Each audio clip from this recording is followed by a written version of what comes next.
Okay.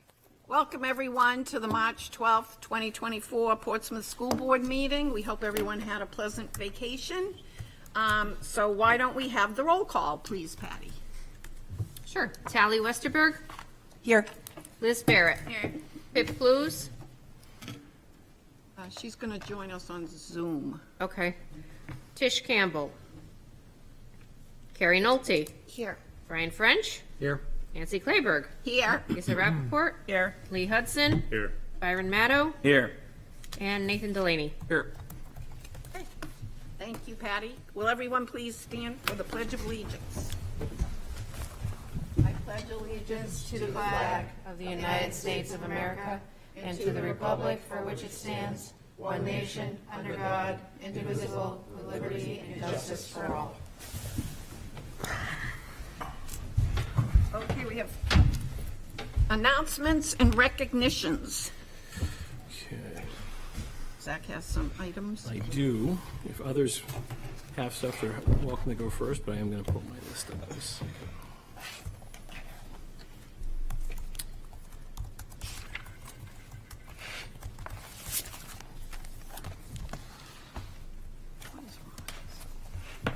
Okay. So a couple quick announcements. Kindergarten registration is beginning. This is earlier than what's been done in some years, but we want to start to make this, though, the new normal. We want to have part of this is to have a better handle on what our incoming kindergarten groups are going to look like as we head into the upcoming year. So we will, principals have begun to push out through Parent Square information in regards to that, but we'll also be doing a push around social media and the website soon for folks with more information about kindergarten registration. So just FYI that's beginning sooner than has been the case in the past. The high school graduation, official announcements will be coming soon, but we can let the board and the community know at this point that it will be June 7th will be the high school graduation date. So, mark your calendars. The high school has started to put out some of that information. We'll be doing more messaging to folks in the community in the coming days. An FYI to the community that we are starting to look at some questions around the total solar eclipse that some other communities and schools have already, I think have considered and come to conclusions on because of the timing of the total solar eclipse and the release, our release from school, and those things some of that might be happening simultaneously. We're having some internal conversations about whether or not, similar to some surrounding communities, it might be appropriate for us to make that a reduced day, a half day. But we're still exploring that possibility. But we do know some communities around us have already gone ahead and taken that step. We want to let our parents know that is definitely under consideration at the moment. And I think if we had it happening, this was happening totally in the after-school period of time or totally in the in-school period of time, I think we would feel well-equipped to keep kids in a safe situation, monitor what they're doing, approach it in a kind of organized, structural way as an educational opportunity. We're a little bit concerned that this overlaps as we're releasing students back in the space and we're in transition. So we're having some conversations, no final conclusion yet, just a heads up to folks in the community, though, that is under conversation. A couple of quick recognitions. Just want to say congratulations to the debate team for their success down at Harvard. We have had several of our academic clubs doing some really great stuff of late. And then we wrapped up the winter sports season just the other day. Lots of great showings from our winter sports teams, including some of us were at girls hockey not this Saturday, but the previous Saturday, or was it this Saturday? It was this Saturday. And we were leading going into the third period, but ultimately, unfortunately, Hanover rallied to come back. But great seasons by a bunch of our teams, and just congratulations to all those folks. And the last, I just wanted to send a thank you out to one of our parents. So we're, I think as most of you know, we have just entered the month of Ramadan, the holy month of Ramadan, for our Muslim families. And we had a parent who did a great job of putting together kind of a basic guide for teachers about how to support our Muslim students during that period of time. Dahlia Ahmed, who has kids at Little Harbor School, did a great job, and it was an extension of some of the conversations that we had with the mosque last year, and we're interested in doing some similar work with some of the other spiritual leaders here in the community. We've taken some steps we feel good about in relation to our relation to what we've done with the Islamic community, and now we'd like to do some parallel work with the synagogue and some of the other religious leaders in town. So anyways, that's my list. Does anyone else have an announcement or recognition? Lisa? Just a quick question, Zach. Do you Yeah. think you could tell people what day the eclipse is, just if they're trying to pencil that in? April 8th. Yeah, thank you. Yep. And I think the hope is that we would come to some kind of conclusion by the end of this week. Thanks. So. Thank you. Okay, we will move on. The next item, we have two sets of minutes to approve, February 6th, 2024, and February 13th, 2024. Let's try to do them as a block. Nancy, Yes. sorry, I was absent, so I'm gonna have to abstain from the first one, so if we could do them separately, that Okay. would work better. Okay. Okay. Do we have a motion to approve the February 6th, 2024 minutes? So moved. Brian, second. Second. Thank you, Byron. All in favor? Got to do roll call. Oh, that's right. I'm sorry. Roll call. discussion? Because, oh, yes. Do we have any discussion? Thank you. Yes, Carrie? Just a question. I was absent, but was watched the entire thing on Zoom, so I don't think it matters. That count. I don't know. I'll just abstain. Great question. I don't know. I'll abstain. Okay. For now, but we'll look into it. Thank you, Carrie. Okay. Roll call, please, Patty. Liz Barrett, I'm abstain. Pip Clues, Yes. Tish Campbell's absent, Carrie Nolte, Abstain. Brian French, Yes. Nancy Clayberg, Yes. Lisa Rappaport, Yes. Lee Hudson, Yes. Byron Maddow. Yes. Okay. 6 yeses. Thank you, Patty. Do we have a motion to approve the February 13th minutes? So moved. Brian, second. Byron. Discussion. I think Tish had a comment that when we referred to the $20,000 in stipends to fund the outdoor education program, are we calling it a stipend or funding? It wasn't funding. It was funding, I okay. think we had talked about the fact that we started with a conversation about stipends, and then we rolled back to having more flexibility. Okay, okay. So is That's that, my recollection of that conversation. thank you. And the minutes now say for the benefit of outdoor education. Okay. Nancy, may I? Yes, On the second page, under the public hearing, I'll make sure that we change the spelling of Alice Carey's name. It's C-A-R-U-I. okay. Thank you. And I don't think I would encourage you to change it, but I wasn't in love with the notion that Nathan was given credit. I was given credit for having called the motions. Yes, and- yes, yes. It's supposed I was be trying to Nancy. record them, but I wasn't really calling them. But that's up to you guys. Yeah, I think there were a few mistakes in there where it should have been Nancy instead of Yeah. Nathan, so. So I'll go back Can you and we make can those adjust corrections? those as well, yeah. Okay. Okay, great. Yes, Zach? Just a procedural thing around, because we were just talking about the, Terry's question about, like, I watched the meeting, but what should I do in terms of minutes? Just a quick Robert's Rules check. You don't need to abstain from minutes. Even if you weren't at the meeting, even if you hadn't watched the meeting, you're not, like, I don't think there's an ethical responsibility to abstain. So I think in the last case, you could have voted to approve minutes if you felt comfortable doing so. So just a FYI for the future. Thank you so much. Thank you, Zach. Okay, can we have is the discussion over? Yes, Liz. I'm wondering if in the future, Nathan says, page 2, if we could get these minutes numbered, page numbered, because none Yep. of them are page numbered. Line number maybe? No, I don't necessarily, if you guys want a line number, that's fine too, but, This page number. I think at least, at the very least, having page numbers to reference, sections and pages would be helpful. I do see some typos, and I guess I do wonder, where there's votes where the motion passes, 8-1. For example, I think I was the no vote, whether we should have who voted no on record on the minutes. I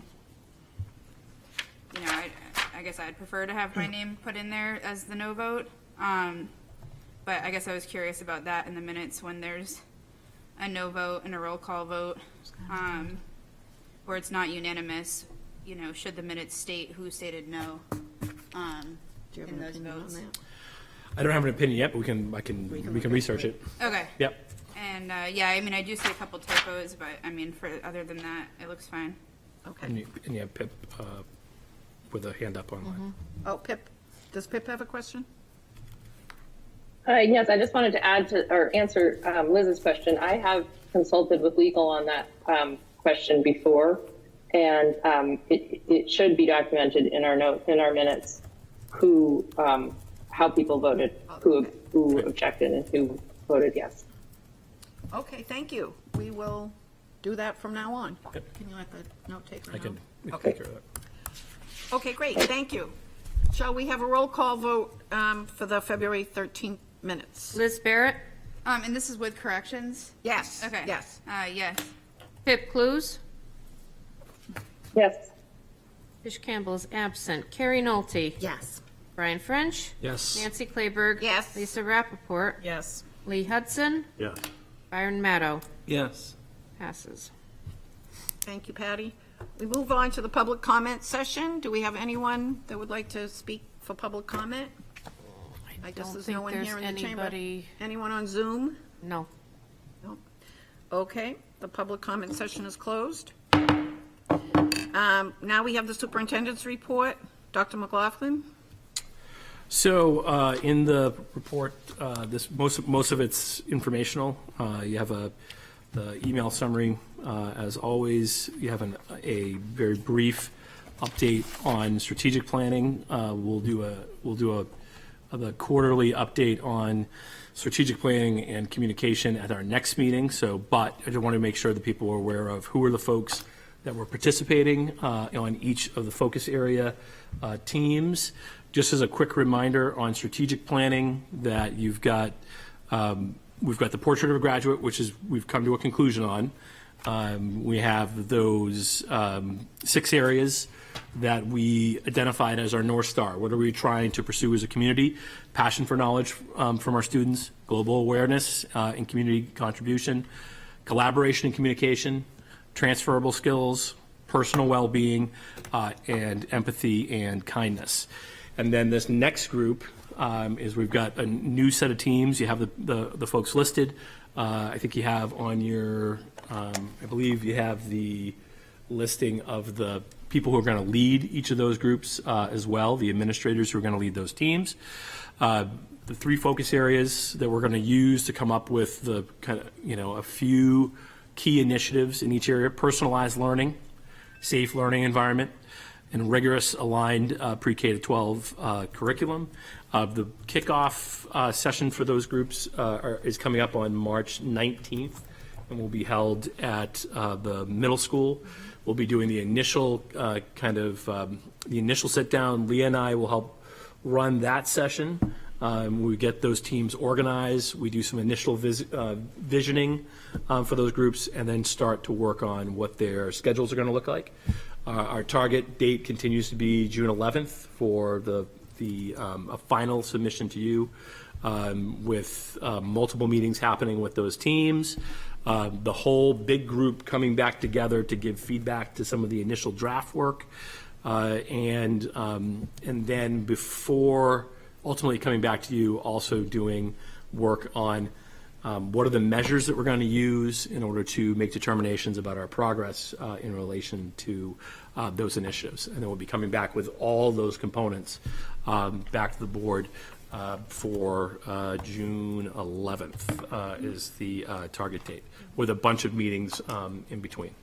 So just want to make sure that folks were aware of that. Several members of the board are participating in those teams, and we're excited to get into that work and get things, this portion of planning, wrapped up and be in a position to really kind of hit the ground running as we enter the fall. So.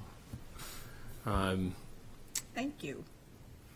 In addition to that, you also have a memo from Dr. Maddie. We had some follow-up. We had some questions in one of our last conversations where we did a deeper dive into BCBAs and what BCBAs do in the district and how many are there, what do they do, and Dr. Maddie took some time to give some feedback on those particular questions, and those are available here in the packet.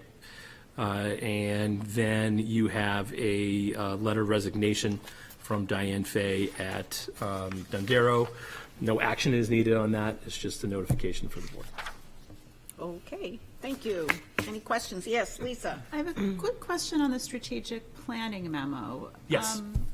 So how are we looping in parents and students through this process? Is that something that's still a little TBD, or is that No, something? so two things. There are students who are on some of the committees. I'm trying to remember if we have a student on. I don't At immediately. least one on every Okay. single committee. Yep. And then as we get into the April 30th, May 1st neck of the woods, we will be targeting, once we get into, by then we will have developed the first draft of these kind of action steps initiatives. And then what we're working on is doing 2 to 3 feedback sessions, which would be focus groups with multiple stakeholder groups represented within those focus groups to discuss, here are these drafts coming back from these committees. So, those are the two ways in which we're trying to, pull in those groups. And I should have asked, but also staff, I assume, would be part of that too? Yep. Okay, thank you. Yep, you're welcome. Any other questions? Okay. Oh, yes, I have Carrie. a question on the school year, and I'm not sure where to, it was kind of in announcements, but Yeah. Was the school year extended by a day? Or the calendar has been consistent?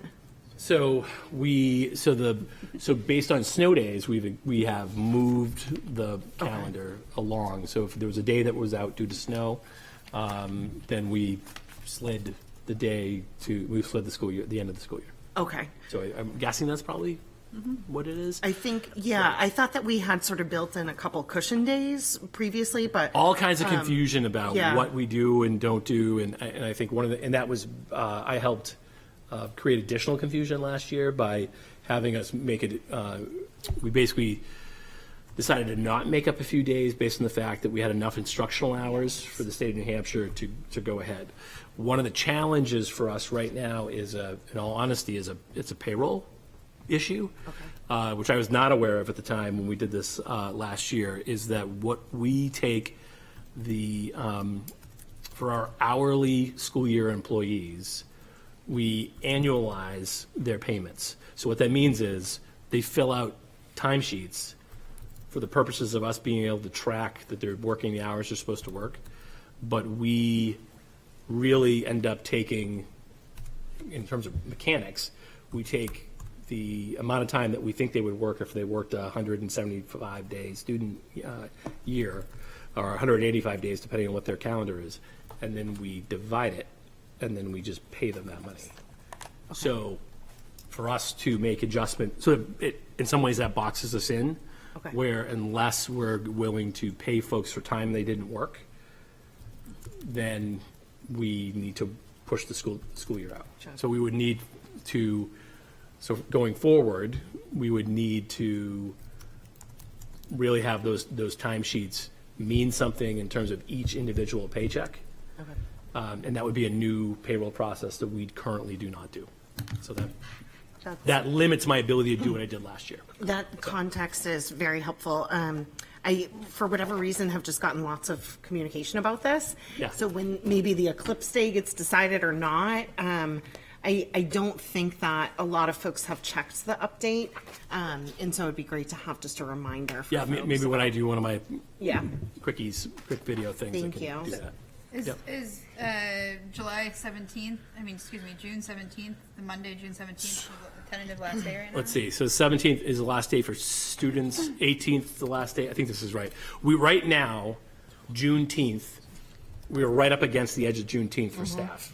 So if we had one more snow day, we would have had students go until the 18th. Staff would have gone home on the 19th for the holiday, and then we would have come back on the 20th to complete staff time. Right now, we don't have to do that, and so staff's last day will be the 18th.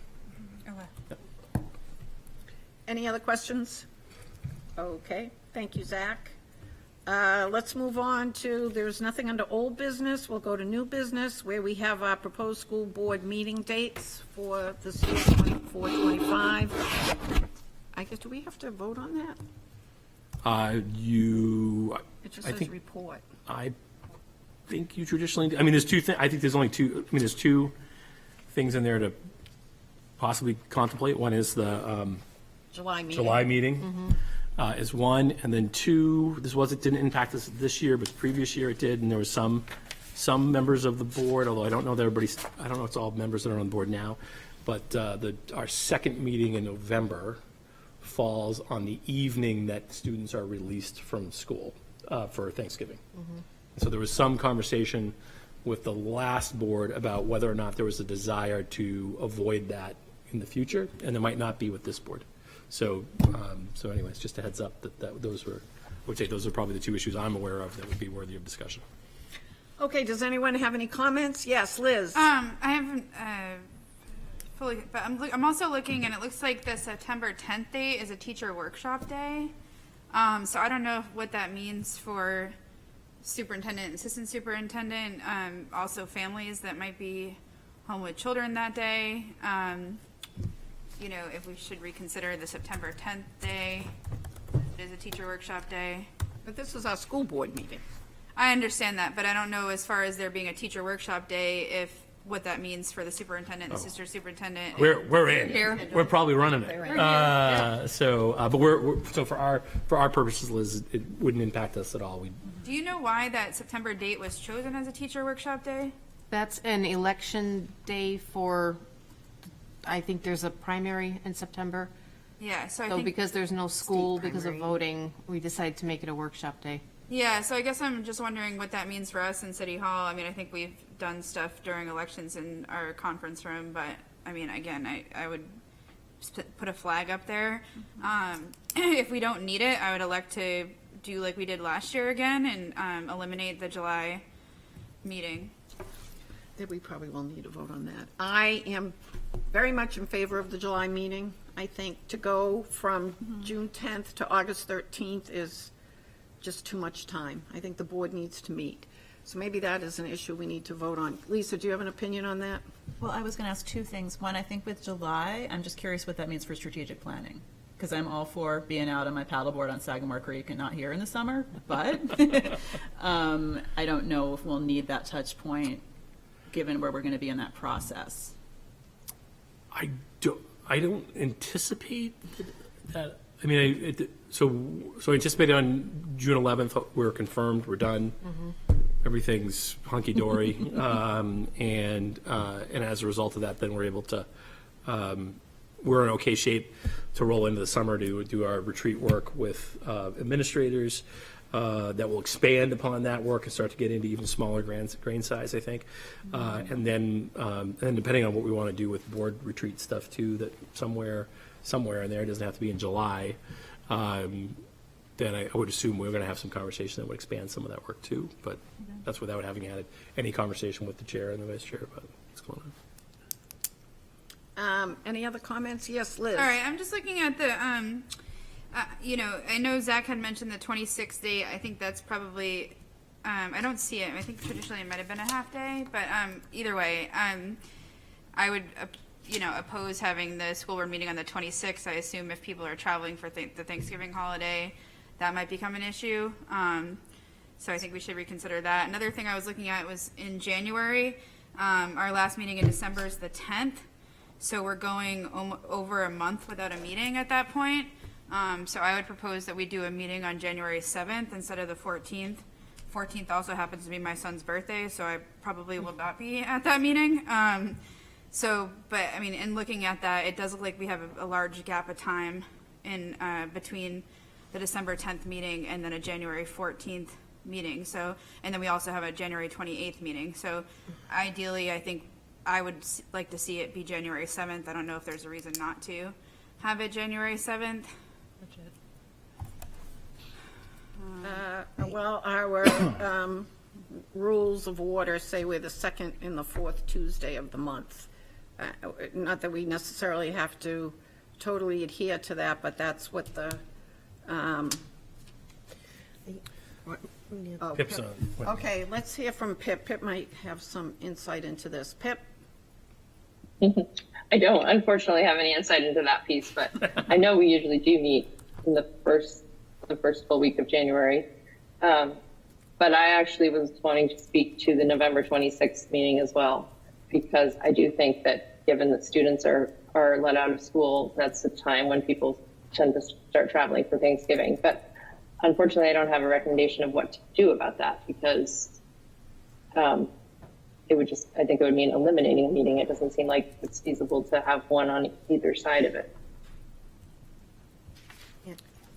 Okay, I guess what we need to, Kerry, yes. I would like us to stick consistent with the second and fourth, just because we know that. I think in the past we did talk about, we do meet weekly in January and February for budget hearings.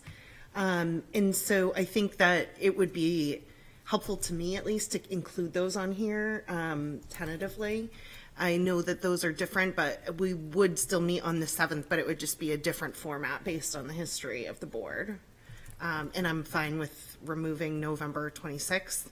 I prefer to keep July just because of the strategic planning, but do we want a motion to approve this? I guess we're going to have a motion to approve these dates. Yes, Liz? I was just wondering, I don't know if you mentioned this already, Zach, the April 8th meeting, is there a reason why there's not one on the 22nd of April? It's vacation. Vacation week. No, the vacation week's April 28th. Oh, yeah, you're right. We traditionally have one in April and one in February because of vacations. But it looks like that we're not. I think that is, so I'll tell you that it was a switch this year. That's a later date than typical. So that might just be something that was missed as we transferred from the previous year to this year. And I think it might just be, it might be a good pickup, Liz, that we would still look at the 8th and then the 22nd as dates for the board or April. Of April? Yeah, Yep. Okay. because there's the weird 5th. Okay, to move this along, why don't we have a consensus of July 9th? How many people would like to have a meeting in July? 1, 2, 3, 4, okay? We will not, Pip, how do you vote for the meeting in July? You would be the swing vote if you vote yes. I vote for it. Okay, all right. Thanks, Pip. All right, we will have a meeting in July, July 9th. Okay, now we go down to November 26th. It's the Tuesday before Thanksgiving. It's the day the kids get out of school at a half day. How many people would like to eliminate the November 26th meeting?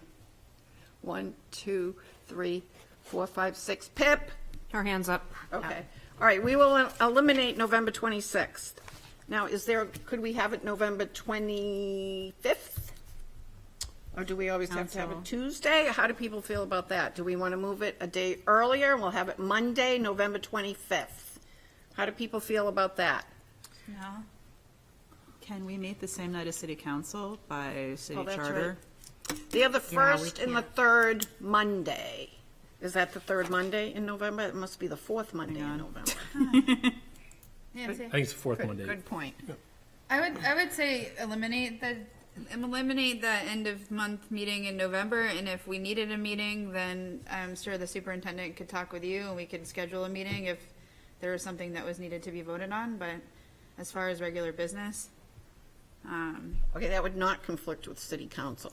All right, why don't Zach and I talk about that, and Brian, and we can decide as we get closer to that time whether we Whether it's think we need a necessary to meeting. add an additional meeting in Okay. November. Okay. Okay, what was the other date?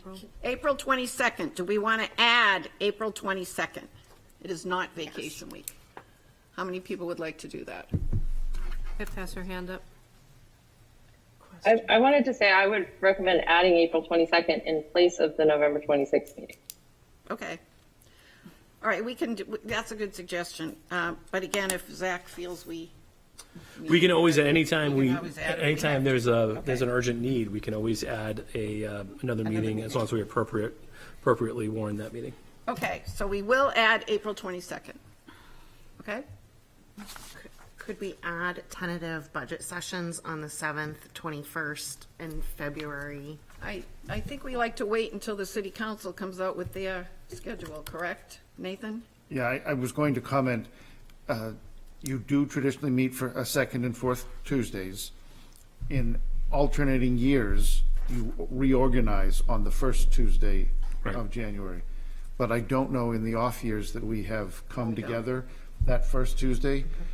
We normally introduce budget on the first meeting, which is that that second Tuesday.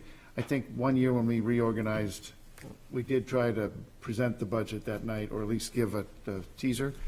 And I will tell you that we don't know locations in terms of getting this room or not. Yeah. We don't know that until after the holidays. So, Two things on location. So we don't know in terms of the budget meetings whether we're in here or not. in here or not. And we don't, I think Paulette had put on this, just, we have what we think will be the availability of this room for our normal meetings. And even that is something that is still in play as we get closer to the beginning of the year. So just, this is tentatively what we believe the locations will be, but we, from time to time, get bumped out of here and into other parts of the building. So just heads up. Yeah, my piece is just for new members, and granted, the board will not turn over next year, but I think it's very challenging for folks to be voted on and then have weekly meetings for 2 months without advanced knowledge. So even if, I don't think the room matters to me, but even to have it there so that folks have an idea of what serving on the board means. So, and again, those are tentative as well, but I think it's better to have it and have more attendance. Maybe we could put go ahead, Byron. Yeah, I would just to add to that, it'd be nice to have definitely that, but also the school calendar for 2024, 2025 in digital form. For me, it's a lot easier because I have multiple calendars I'm dealing with to be able to overlay those things. So I'll probably put that in writing as a request just to have these things so I can just, it's so much easier instead of having all these documents to go back and forth between. Okay. All right, how about if we add a note on the bottom of our meeting schedule that says budget meetings will be scheduled every other week in January and February, something like that? Just a note at the bottom of the Yeah. schedule. We can work out the verbiage, Brian, Zach, and me. Okay, something like that. Okay, does everyone agree that this is great? One, before the coronation of the list, could I just, could you just give clarification? So you're saying like you're, Like either in like ICS or Google Calendar or something digital so that I can, yep, yeah, okay. yeah, Yep. yeah. Okay. Okay, I think we can move on. Okay, what's next? We will now go to the policy committee. Pip, are you on? Yes, yes, I am. Okay, Okay, so we have several policies that were recommended for 2 readings from the policy meeting on February 14th. And the first one is the Data Governance and Security Policy, EHAB. This one was just updated to match the NHSBA policy more closely and use language that worked better for our district, or not worked better, sorry, but was more accurate in description of our district's IT setup. And it refers to a plan which is being drafted now. So we're not we're not voting on the plan, but we will have that presented to us before the date of June 30th, which is what the policy calls for. And so the policy committee recommends approval of this policy in a first reading right now. Are there any questions about it? Zach has a comment. Well, actually, I'll let you go to discussion. And then, Okay. Do we have a motion to approve data governance and security for the first reading? Motion. Terry, second. Byron? Sure. Okay. I was just looking at him. All right. I guess it was Lisa. Lisa. That's I'm looking at Unless him Byron's because he throwing made his the voice. second before. Okay. Okay, do we have any discussion on this policy? Liz? I'm curious about like practical application of this policy, if Zach could speak to this. I've heard from some teachers that live in district that I've talked to in the past about the fact that there's, all these new programs and technology and software and applications online, and, almost a request too that, somebody that we hire as a curriculum coordinator would be adept in technology, that they would have an understanding of some of these softwares. And so I guess I'm just wondering how some of these softwares would apply in this policy when it's requesting that there be a full inventory of all software applications, digital tools, and extensions as part of this governance plan, when there's new software and tools developed every day, and some teachers know of tools and some teachers don't. Some teachers, utilize the internet to the greatest extent to, create an individualized education plan for a child or help a child that has an IEP. And so I guess I'm just wondering about the practical application of this going forward. So I'll start, and if you've got anything to I jump will in jump on, in, you yes. jump in. So first, one thing I wanted to clarify is there is an existing plan that's available on the district site. We will need to update the plan based on the new policy by June 30th. So there is an if you go to district information, and then if you go to the district page and then district information tab, it's under that, and we'll need to update it. In terms of, all apps at this point still need to go through the consortium. So Right. everything that teachers are using in the buildings or in the classrooms with students is going through a consortium of pre-approved, vetted software and applications because of the data privacy concerns that are outlined in this policy.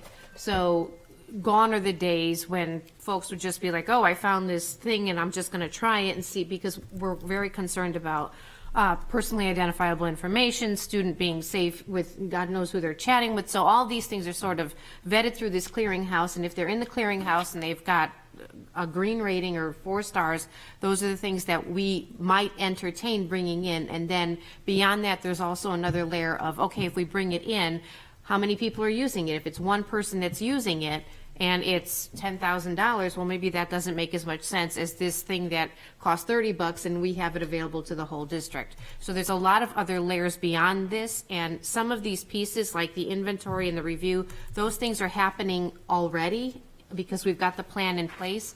So it's not an additional lift of trying to pull this together, but make sure that we're staying on top of things and that we're updating and culling what we don't use anymore.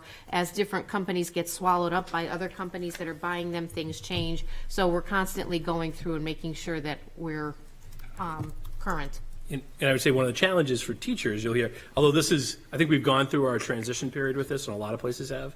There was a period of time, I know when I was in the classroom, where if something was new online, I was constantly experimenting with stuff. Yep. And I had the organization had there were no guardrails for me. I could just go out, grab things I saw online. I heard about something in a conference. I could get free apps. Maybe I'm spending a little bit on a subscription, but I wasn't necessarily cognizant of what data was that application collecting in relation to my students or any of those things. That's years ago.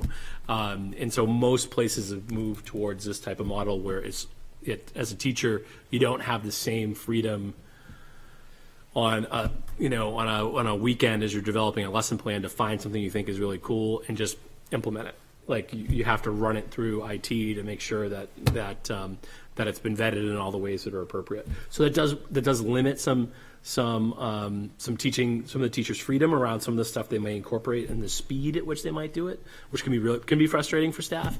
On the flip side, I think we know more and more that ransomware attacks, data breaches. These are all things that years ago we didn't have to spend much time worrying about in schools, but these are becoming pretty reasonably commonplace. And we're definitely at a lot of different trainings where, whether it's from the insurance side or the tech side, there's a lot of conversation happening about those things. And I would say one of the things we do many things to try to help constantly educate our staff about like phishing attacks. And one of the things that we will need to do, and as part of this, I believe it's part of this policy change, is right now we do not have across the board two-factor identification and logins, and it's for a long time that's been something that people are like, oh, it's just a pain and it takes too long and I have to get into all these applications, but we're to the point where we anticipate as we roll into next school year we will have two-factor identification across the board in terms of what we're doing. But that's a change from where we are right now. Yeah, Liz. Could we potentially delay this policy until the start of next year so that, if there are tools that the teachers are using right now for students or whatnot that aren't technically improved, like, could there be like a folder or database, and maybe you have it already, that are like, these are approved, like you could use this website that creates slides or, whatever the fancy things are, or this website that, Quizlet, or I'm just throwing out random examples because I haven't used them in a while, but, should teachers or students already be using stuff that isn't approved yet? I'm a little bit concerned that we're now putting a policy in place and then we're going to tell everybody that they can't use the stuff anymore in the middle of a school year. So I don't know if we need to delay this. And I guess I wonder if, with that said, if there is some sort of database that, okay, this teacher got this thing approved, so here's your list of approved things that you could use. But I'm just concerned because I think there's new things that are coming out all the time, and I don't want to, disable our teachers from, I think disable is probably the wrong word, but I don't want to put a, chokehold on our teachers so that they can't, which is probably a wrong word too. But like, I don't know, I don't want to put them in a position that they're not able to try the latest and greatest things that are coming out to help our students. And then what, would they have to wait a year, or they have to wait a delay, or how long is the delay between IT approval? And I want to be able to, have our teachers be able to use the latest and greatest technologies. Maybe they go to a conference and they find this new software they like, that's free. I want them to be able to use it. I don't want to prohibit them from that. So Correct me. I mean, basically that's all happening already. We're already in place with that. So they already are aware of this, and what's nice about it is the teachers really have things that they're sort of used to using, and if things that are coming out that are new that they might want to get approval for, they know the procedures, they know the process, and it's not like it's going to take 5 weeks. There's a list that they go to that the state provides, that they're part of this consortium that's a nationwide consortium. So it's very sort of industry sort of standard things that are coming out that, oh, it's that thing, yes, that thing's been vetted. Oh, it's that thing, well, we're waiting on something for that piece. And there's already a lot of things that are available to teachers to use because we are a Google Classroom district. There's a lot of things that are in there too. I think it's almost in the opposite direction where there are so many things available that it's kind of like you're going into a candy shop going, oh my gosh, look at all this stuff, and what do I do with this, and how do I use this? And getting really good at using 2 or 3 things would be a great place to get to because there just is so much available. So I don't think it's a worry about handicapping or preventing teachers from being creative or really thinking outside the box with things. It's more about making sure that we're doing what we need to do, and they already have been following this procedure. And I was going to say, my example from before is talking about me in the classroom. I always think that was like last week, but it was like 13 years ago. So it's been a little while. Okay, I see Byron and then Kerry. Yeah, I definitely see where Liz is coming from on this. But after, working in tech for 15 years, I definitely fall on the side of data privacy and security, especially for children and minors. And so I wouldn't want teachers being able to use any software they found unvetted in the classroom. I think that's a dangerous position. Thank you, Byron. Kerry? Two things. First, this is one of many policies that says for presentation to the board no later than X date. And I guess I question whether it needs to come to the board. And we need to see that and also it just is another kind of piece of wanting a standard operating procedure calendar of we do this in June or see this in June because often as we've changed to this amazing administration and we go through these policies, it's like, oh, that was supposed to be done in September. So I guess my question on that one is whether it needs to come to the board. Does the plan approval, the June 30th plan approval on an annual basis? I don't know. I think that's by statute at this point. Okay. Yep. Yeah, so I think Yep. it forces it to happen. I think, at this point, basically the legislature doesn't trust things to be updated on a regular basis unless there's a lever that says, yep, Yeah. you're checking every year to make sure that this is where it needs to be. Even if that just forces your hired staff to do the hustling to make sure we're giving you whatever we think the most up-to-date thing is. And I think so that just pushes me into the let's just have a standard operating calendar where we have this compliance because that our meeting in June is always going to have this Right. as part of it. and then my other thing, which is off topic, but you opened up the can of worms Okay. on two-factor, is that we face a lot of kind of ethical discussions at UNH around equity issues with two-factor and making sure that before a rollout you have keys, you have all these different options for folks that either don't want a smartphone or don't have other things in order to make sure that they're not cut off suddenly from accessibility to the systems. And I'll say that right now, the conversation, at least the conversations I've had so far, the two-factor conversations have been first about staff. Yes. And, Yep. and so, that doesn't, having it be an adult level conversation doesn't eliminate the equity issues. It lessens the number of issues that we'll need to have to work around. And then there's still a bigger conversation that includes equity around what does that look like at the student level. And I would just add that was the same thing. It was actually staff issues that were unanticipated to be huge burdens because any access of the systems required that, including HR payroll. So it just is a totally off topic. appreciate it. You opened it. I had to comment. Teach me to talk less. Lisa, did you have something? Yeah, I was actually going to ask the equity question, and you sort of answered that already, but I think particularly for students also, if we do go in that direction, to consider different points for kids who may have different abilities with using technology, which you probably have to do anyway. And I don't think that this is necessarily a policy question, but I do think that I hear increasingly from parents that there's just far too many click-through places that people have to navigate on a day-to-day basis with every single teacher. Right. And I absolutely want teachers to be able to use the technology that works best for them in the classroom, but I think a lot of parents would love to see a streamlined ability to minimum to just have one way that we access, say, homework, or Right. one way that we access schedules. Yep. And I know that's tricky, but if we're going all in on Google, it would be nice to see that be where everything lives, if we can think about that in the plan. Thank you, Lisa. Okay, can we vote? I guess we need a roll call vote, Patty. Okay. For first read, EHAB, Liz Barrett. Yes. Pip Clues, Yes. Tish Campbell absent. Carrie Nolte. Yes. Brian French. Yes. Nancy Claiborne. Yes. Lisa Rappaport. Yes. Lee Hudson. Yes. And Byron Maddow. Yes. Passes. Okay, Pip, will turn it back over to you.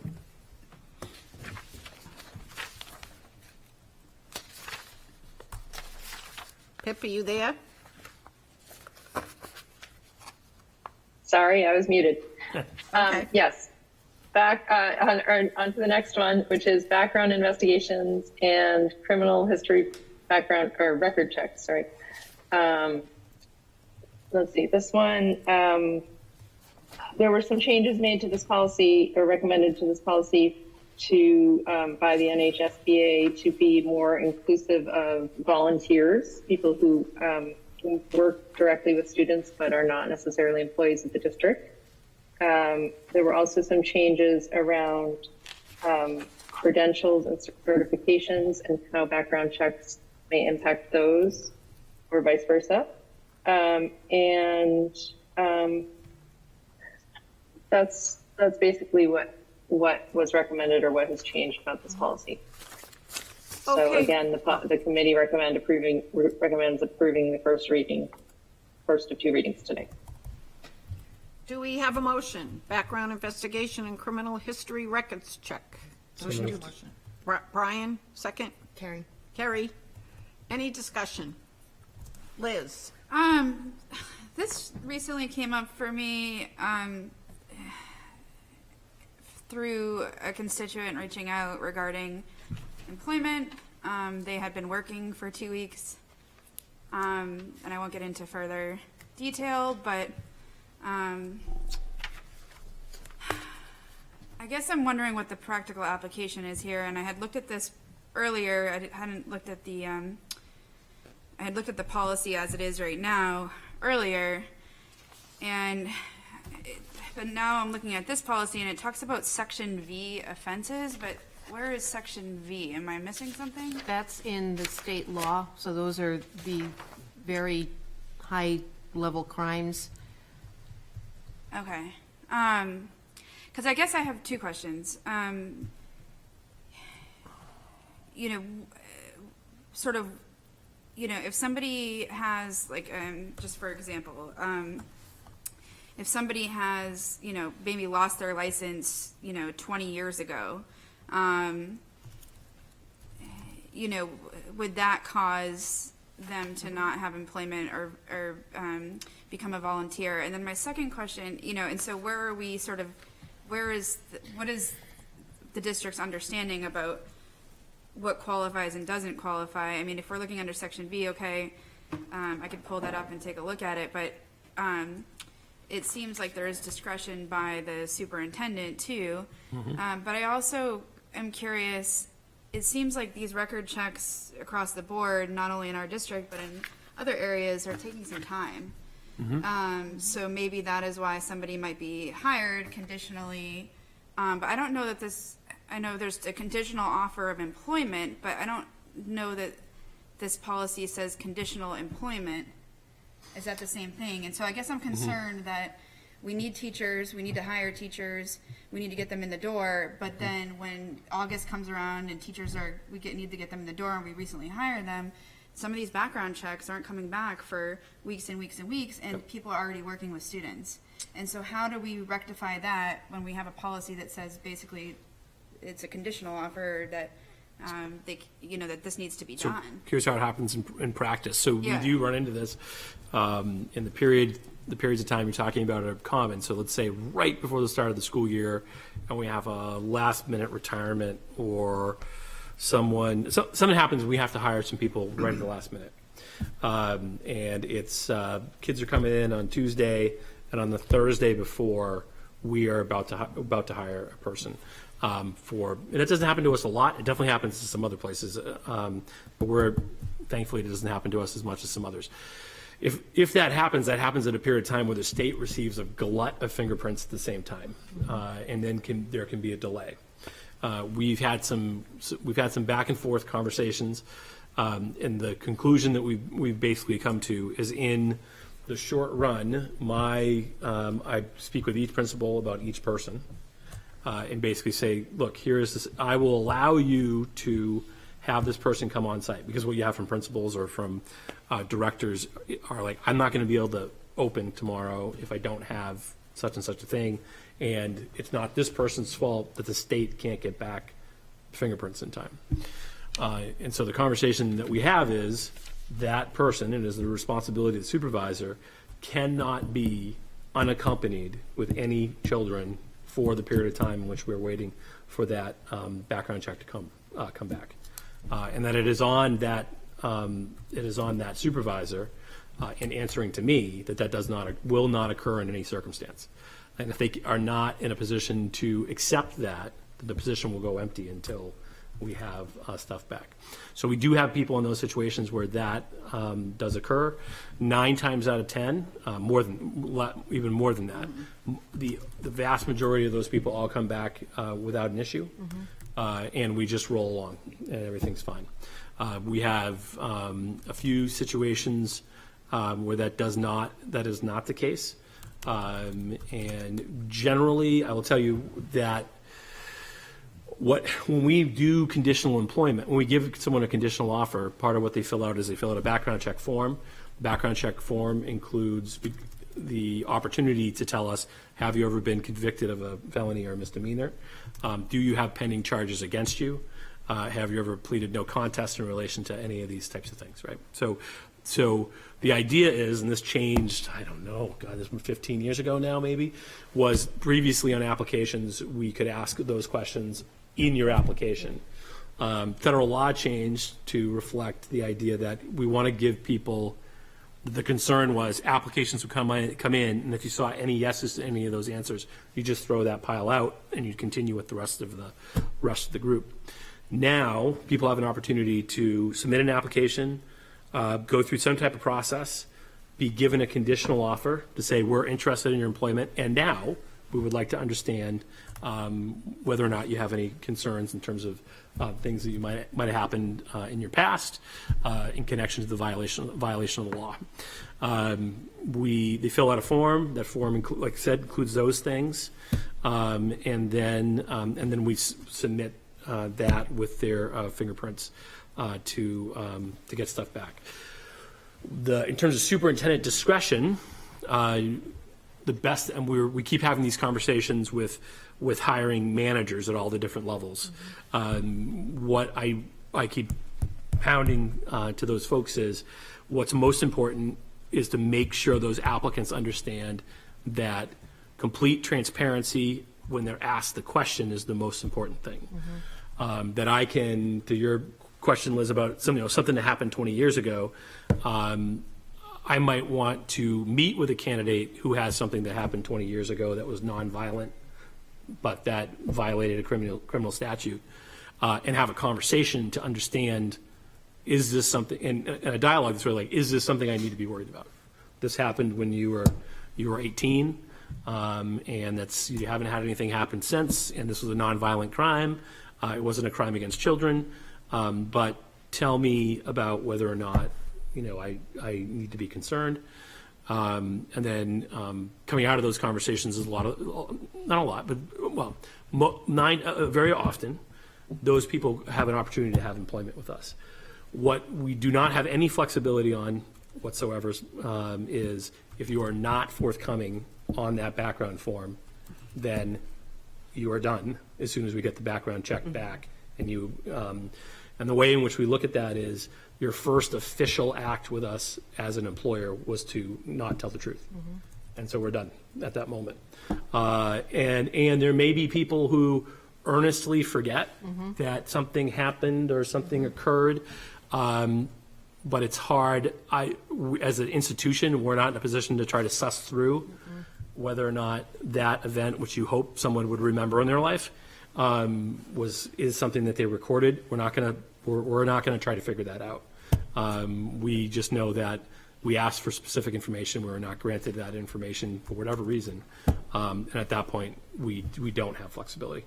So I would say the other two things is obviously there's no flexibility on anything related to any kind of crimes against children, and then violent crime, and then drug crime that is connected to distribution are also things that we have almost no flexibility on. Okay, and I guess my concern though is that so you're saying a conditional offer is allowing somebody to step into the building. I mean, you're saying there's this conditional offer, but then they're beginning work. But this policy to me does not seem to allow somebody to step into the building without having completed the background check.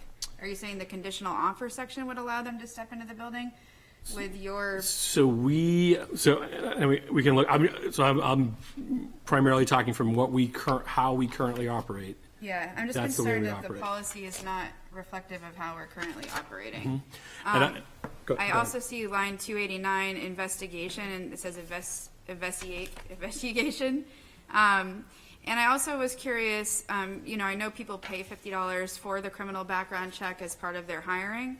And so I'm wondering, there's nothing within the policy when I had looked before, and I don't see on this updated policy to provide the person a copy of that. I think it's practice that you've provided people a copy of it, but, you know, if somebody's paying for that criminal background check, Yeah. you know, it'd be nice to be able to get, have that as part of the policy, that they also get a copy of whatever comes back. My understanding is that, I know we had at least one where we missed this and we had to order another, we had to go through another process for somebody.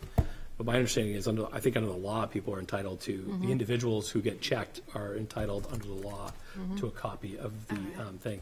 So I think we've had at least, while I've been here, at least one time where something got shredded.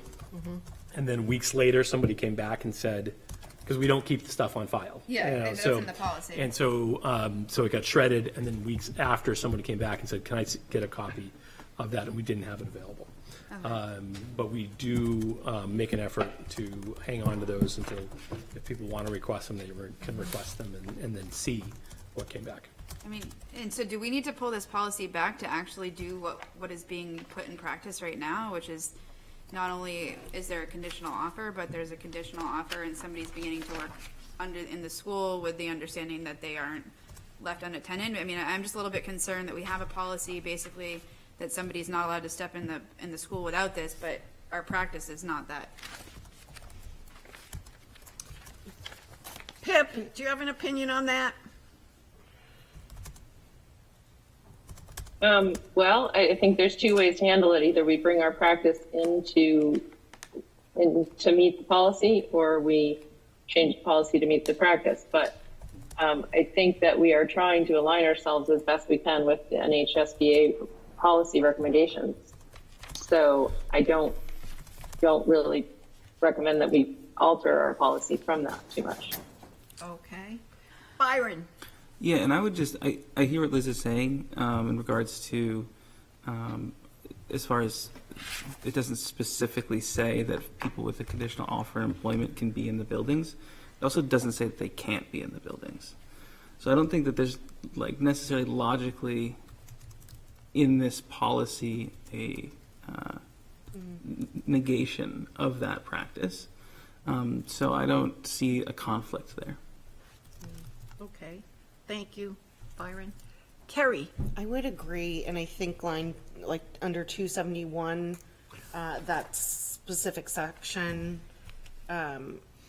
yes, it's not clarified that they're employed at the time. It seems like it's an offer, but they haven't started. But I think I would be in favor of approving this for first reading, and then if maybe, Zach, you can work with policy for you guys to decide what you want to do with this for the second, if this covers current practice. Okay. Just a brief response, Nancy? Yes. I mean, my concern is there's some language in here that says, you know, underline, 279 is entirely conditioned upon results of a, background investigation. So, and 278 says that their employment or approval to work within the district is entirely conditioned.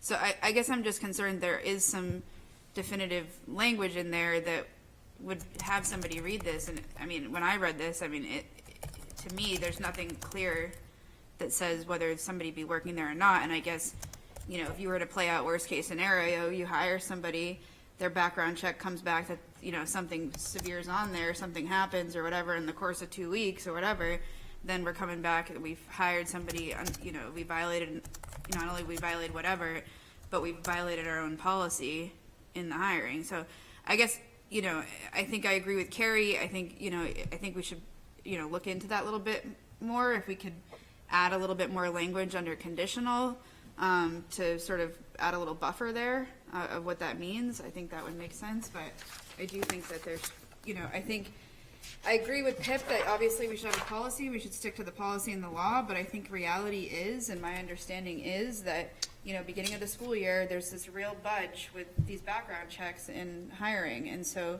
I think there's real concern there that the state's getting overloaded. Pip, Yeah, Liz, I just want, I think it would be great if we move this forward for first read and we can make some adjustments in the next meeting, but I want to make sure I'm understanding your concern, Liz. Is it that you're concerned that we are sending people into the building when they haven't been fully reviewed? Or Yeah, is it that we may be doing that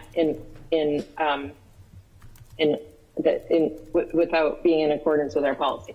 Yeah, so my understanding, and based on what Zach just said too, is that especially at the beginning of the school year, when we need to hire for a position and whatnot, that the state's turnaround in many areas of people needing background checks, the state's turnaround on these background checks in some areas or another, whether it's the educational background check or the criminal background check, isn't immediate. So, there can be significant delays when a bunch of people need background checks at the beginning of the school year within the state. I don't know what the delay was this year, but my understanding from having talked to somebody in the district at the beginning of this school year that there was significant delays, 4 or 5 week delays at the beginning of this school year.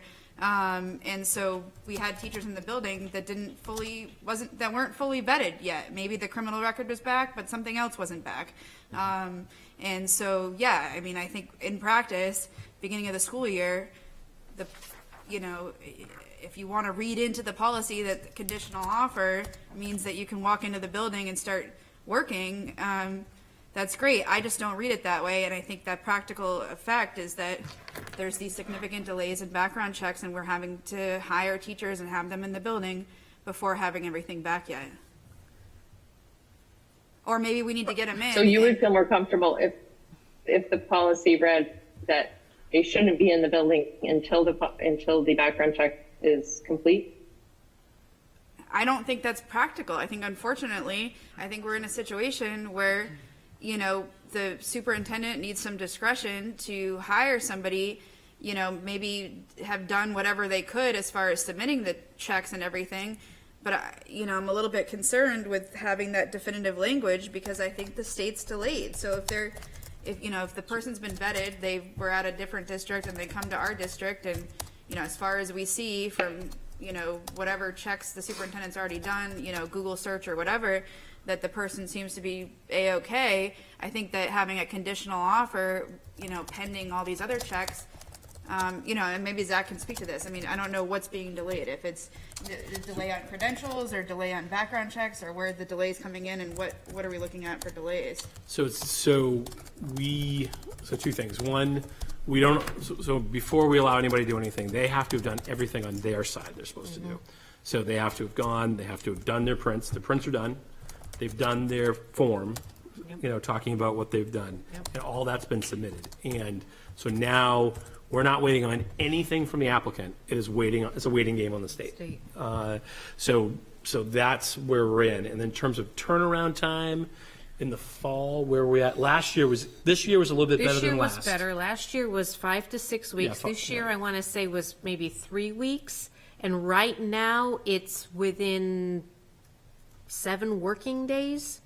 Yeah. But it's also February, March that we're looking at, and we're talking like a about. quiet period of the This year. is quiet. Yeah. So it's gotten down to 3 weeks, and I don't know if that's because they've increased their staffing on their end, and they're processing it faster. But last year, it was fall of 22, was horrendous. Yeah. So it's still at this point is not, so we're not confident that come the busy periods, which will be the hiring period and then right before school starts, that it's really that right before school starts period, that we're going to see turnaround times that are 7 days. Like if that was consistent, if That we would could be bank, lovely. if we could bank on that, then we would hold and wait. But history has shown that that's not what we're looking at, and 3 weeks is good. If we can do it in 3 weeks. 3 weeks is good. But it can very easily stretch into more than that. So, And we're talking about Okay, teachers Liz, and thank you. Let's go on to somebody else. Brian? I'm going to, approve this for first reading myself, but I would say that the gray area of, I'm all for like letting the superintendent have discretion, especially in a lot of these policies, because I don't like to dictate it. Yep. It also seems like it does open you up to, something very Understood. specifically. I would like to, if there is a practice that you're doing, I do think that the policy committee should think about adding it. It seems like one of those, a lot of times they're not as gray as this. They're like, Yep. it's I a agree with that. give a kid an F versus redo the test. That's different. Right, right. This seems like we're putting it really on you. Yep. And I prefer not to necessarily do that. And I would tell you that it'd be wonderful, I mean, if there was the ability to codify without getting us into some bigger legal trouble, but Yeah. I don't think so. But if there was the ability to codify the policy so that it's not me trusting principals who are going to trust somebody else to implement, and then we have a policy that may or may not fully, in a strong way, back that, I would love to not be in a position where that was the case. I do have operational concerns about not having any flexibility. I think it's going to be really challenging. But it is one of those gray areas, I think. Okay, let's go to Lee, Byron, who else over here? Kerry and Liz. I just want to say, number one, I understand that, we're trying to mitigate risk here, but, how significant is that risk? How often are we really having someone on, the day before we're opening up the school, actually being hired and then having to be escorted around?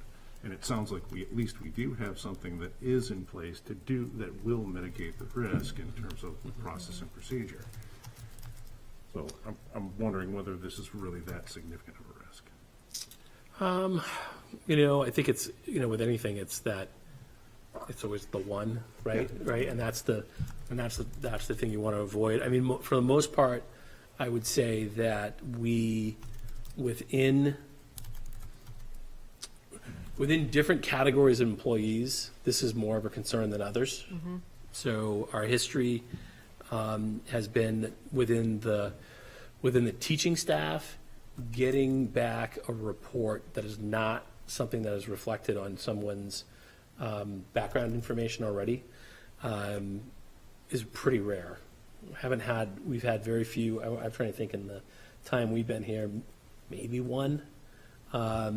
In some of our non-salaried positions, there is a little bit more, where we get some stuff back. But as I said, I don't know that I've had many situations since I've been here where we got something back on a background check that I've never been like running out to my car Yeah, no. to give me a phone. I've never had that type of scenario. The one that most commonly affects this process, is people who have not been completely forthcoming in their application process, and they in most of those cases, it's typically something that we probably could find a way to being okay if we had dialogue and if we had the opportunity as an employer to know about the situation in advance. So for the most part, the risk is slight, but it is also great in that individual frequency, So And we're right now thinking mostly about our full year people. This also would apply to any of our volunteers, any of our coaches. Coaching is very seasonal. I know that there are sometimes issues with can't find JV coaches. You need to get somebody in. You've got somebody else there. So a lot of the timing piece of that is also something to think about, where if you've got a very short season and you want to get a coach in there, we also need to consider how that timing sort of plays out. Because that, again, waxes and wanes, and in the middle of January, there's no line for the background checks. Right. In the fall, when it's, time to get the football team going, we're in line for a long time. So it's all of those positions, anybody who works with or near our students. Byron, thank you, Patty. Thank you, Nancy. Yeah, I really think the concerns are well laid by Liz, so I very much appreciate that. I think, as others have said, first reading now, I think specifically clarification, if we can get it from that outside legal source on a conditional offer of employment. I do think there's, I don't know if it's necessary to say now, but it seems like there's, why the two different states, conditional offer versus final offer, if there's some sort of discretion in between the two. So some sort of like is a bit implied there, but again, I think clarification is good. And then also in the definition of conditional offer, it specifies, criminal history record check, which is satisfactory to the SAU or school district. So there's discretion in that language as well as far as the school district is concerned. So there's probably language in here, but I do think the concern is heard, and bringing it back for clarification is warranted. Thank you, Byron. Carrie? Just one thing as you reconsider this that came up earlier, I just wanted to bring up again the piece of they are not to be alone with students, and that's the supervisor's piece. It sounds like there's a solid practice of what this interim employment period means, and I think as far as liability, it would make sense to have this in the policy, have that employee be responsible for that, and provide the policy to the employee. Just to codify what it sounds like you're already practicing that may not be written. Oh, that makes sense. Thank you, Carrie. Liz, do you want to? No, I was just going to say what Byron said, which I think is to consult with outside legal counsel about what current practice is or what's happening with the state, and how this policy can conform with what the practice is and practicality of it. I also would say I know that the PTA does volunteer background checks, but I don't know that that's I can't remember whether my son's school did a background check day. They usually have one, but they still have volunteers signing up for a bunch of stuff. So there's people still coming in and out of the school, popping popcorn and doing that. And so I don't know what oversight the school takes on the PTA operations of those background checks, but I think that's always in my mind where, a squirrely character might come into play. Well, that's one and the same, and there's a policy on designated volunteers, which is also in state statute. The designated volunteers are the folks who are going to be coming in regularly to do whatever. Maybe they come in every Tuesday to reshelve library books, for example. Yeah. That is covered, and any of the PTA fingerprinting events that happen, those all go through this because those are the people that the principals are determining they want as designated volunteers. But if you have one parent who has one opportunity to take a day off for a field trip, that's not necessarily a designated volunteer. Yeah. But I see the sport, I think sports are obviously where we see the history of potential abuse. But I just consult with legal about what's going on practically, and then this policy would be great. So I don't know if we should vote on this policy Yes, until we're going to vote on first or reading. not. Let's vote on first reading. Does anybody else have a discussion point? Okay, Patty? Oh, Lisa? Nah, it's okay. You good? It can be an email. Liz Barrett? No. Pip Clues? Yes. Tish Campbell absent. Carrie Nolte? Yes. Brian French? Yes. Nancy Kleberg? Yes. Lisa Rappaport? Yes. Lee Hudson? Yes. And Byron Maddow. Yes. Passes. Thank you, everyone. Thank you, Patty. Pip?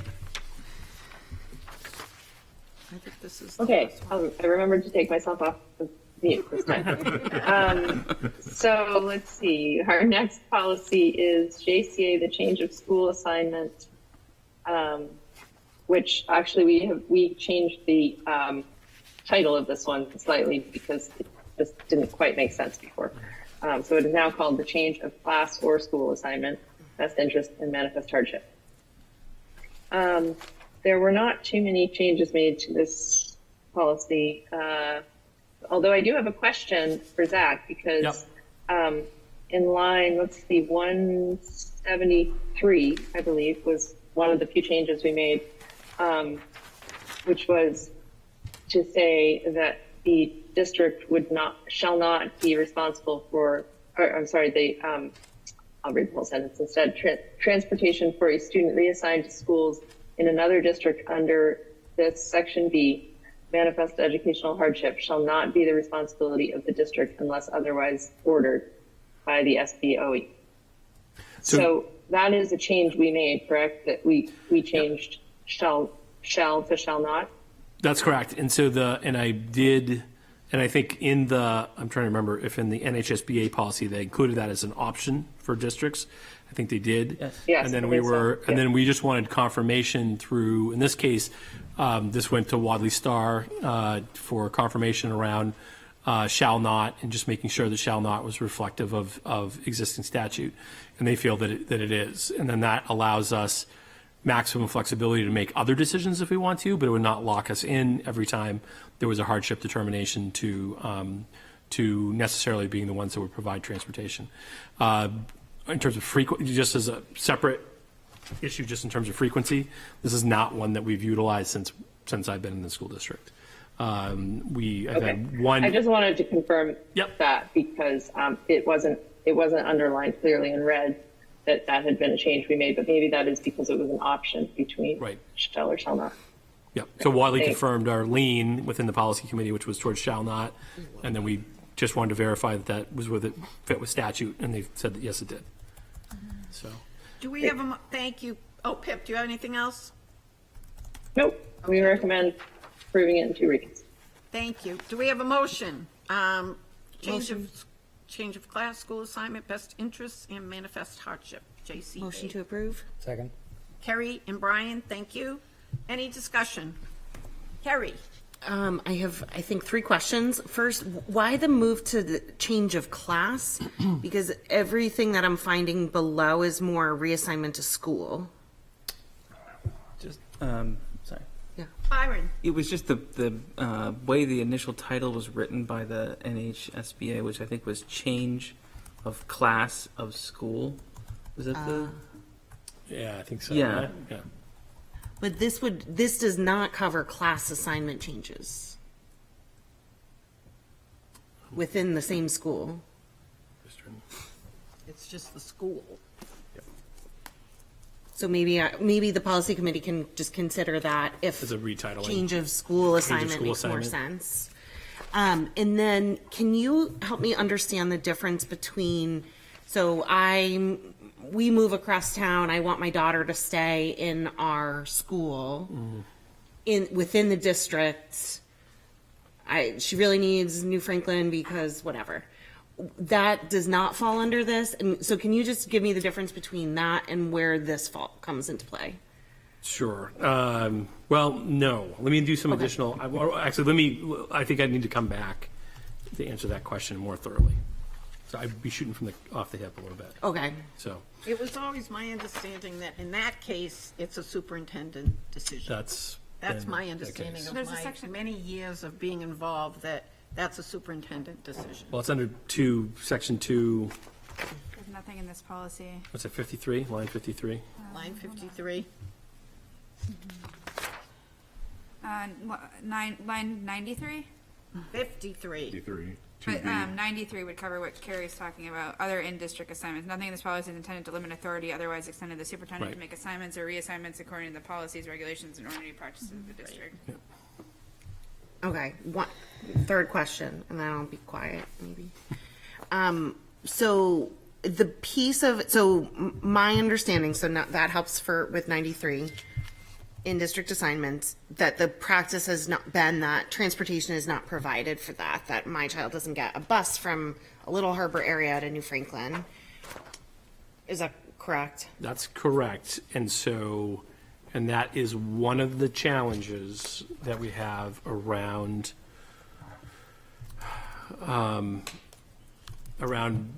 having a pretty high bar around when we would make those, because then we get into an equity conversation. We don't have the ability to transport all students to a school of choice.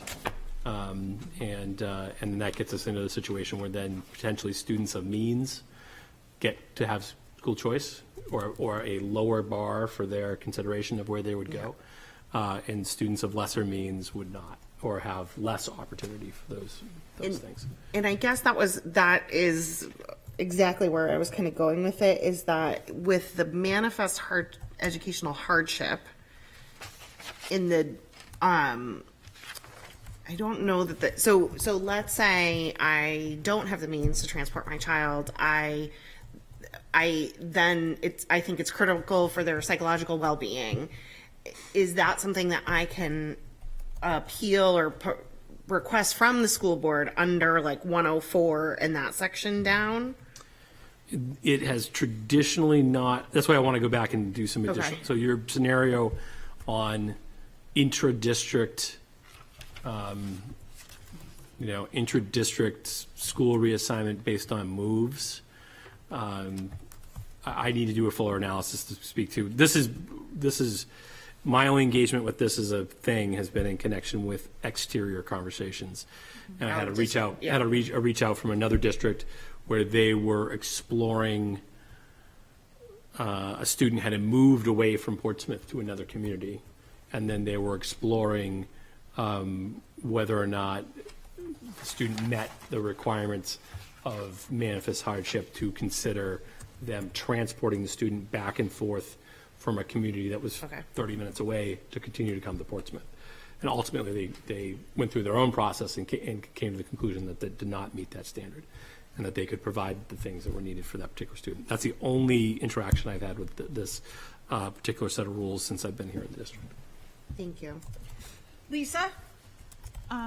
So I think, Zach, I'm probably asking a question that you'll want to come back on too, because it's along the lines of what Carrie's talking about, but I'm curious to what extent we have the flexibility to account for students who are encountering homelessness or a divorce or just some other very serious event beyond their control within their family, where we might have an interest in keeping them in their placement while the family is resolving whatever that is. And I know you don't want people to be like, oh, I sold my home and moved like a half an hour away for a cheaper house and you're keeping the kid forever.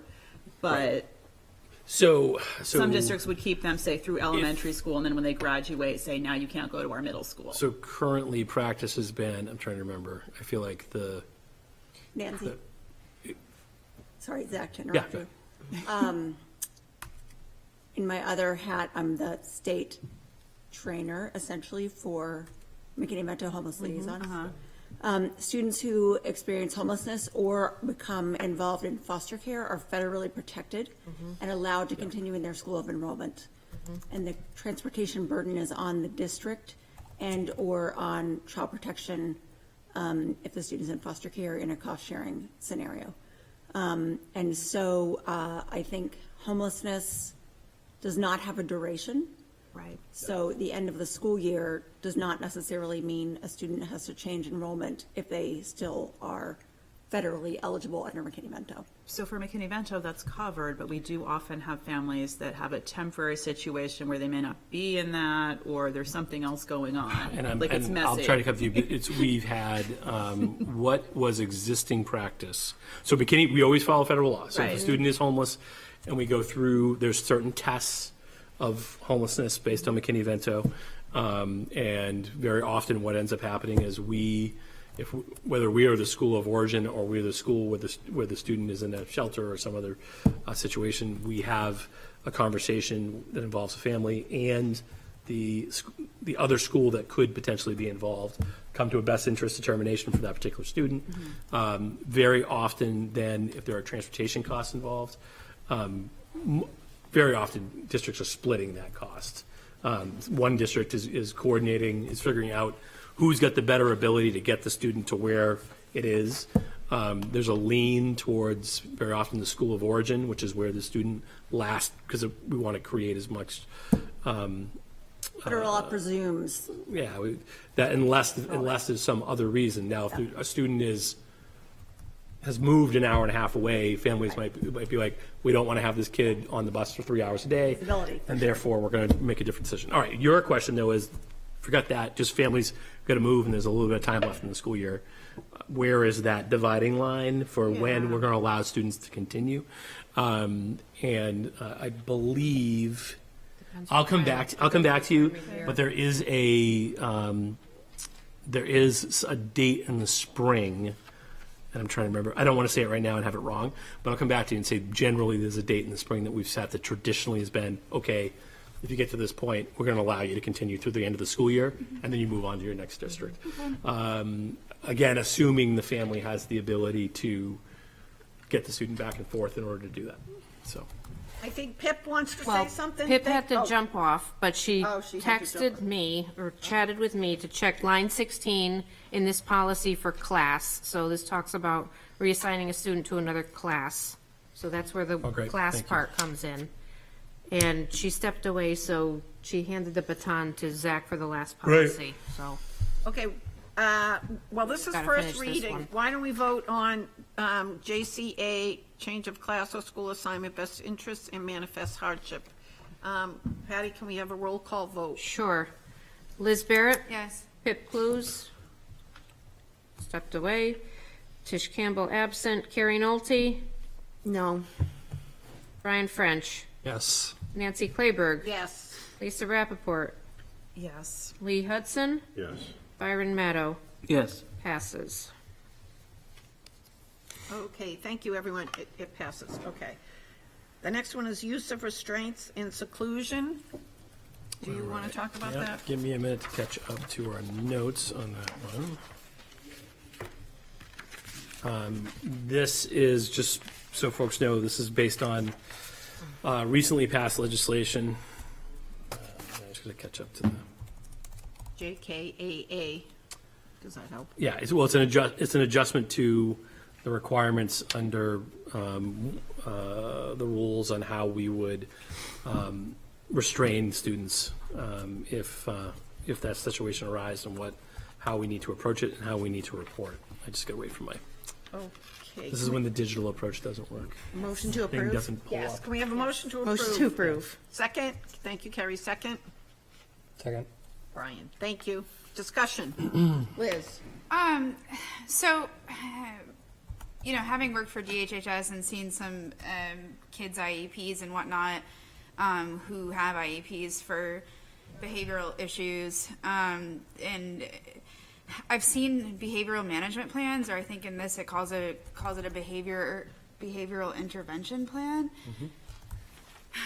And I guess I don't know if this has place in the policy or if it could have place in the policy, but I'd like to see the district, I guess first I'd say, I think this policy probably applies to specific children. Oftentimes, obviously it applies to every child, should there be a behavioral issue, but this policy more so applies to other kids, many more days than some. And generally it would be kids that have behavioral issues who have IEPs or 504s because of behavioral issues, and require such restraint, on a more, oftentimes on a more regular basis than other children. And so I don't know what the district's policy is for behavior intervention plans or behavior management plans, but I've seen them. They've been like flow charts. If the behavior's triggered that's in the kid's IEP or 504, then these are the types of reactions, and so that it puts everybody on the same page of, are we gonna, the kid goes into fight or flight, we're gonna block the doors, or we're gonna let the kid go to here, and then we're gonna, and so there's a whole plan put in place. My understanding, though, is that these behavior management plans or behavior intervention plans are not being used district-wide, at Lister Academy and at other schools. I don't know. And so obviously it's probably more on an individual basis based on IEP or 504. But my concern is that these are beneficial to protect everybody involved and to also not only have a policy for behavior management, but get everybody on the same page when you are using things like physical restraint, seclusion, and things that can be really detrimental to a child and traumatizing. So instead of re-traumatizing the child. And so I'm wondering if there's a way to get the district on board with implementing behavior management plans or behavior intervention plans across the board, and if there's place in this policy to do so. So, a couple things. One, it's ironically, it ties back to the memo for BCBAs from earlier. A lot of those are developed. The ones that are developed very often through a BCBA. We do, observations of students. What are their triggers? What do we need to do to assist them? Of course, we're always trying to avoid restraint, if we can possibly do that, avoid seclusion. As far as volume, for me, I'm trying to remember I don't want to be definitive about last year. I can definitively say I've had one come to me this year.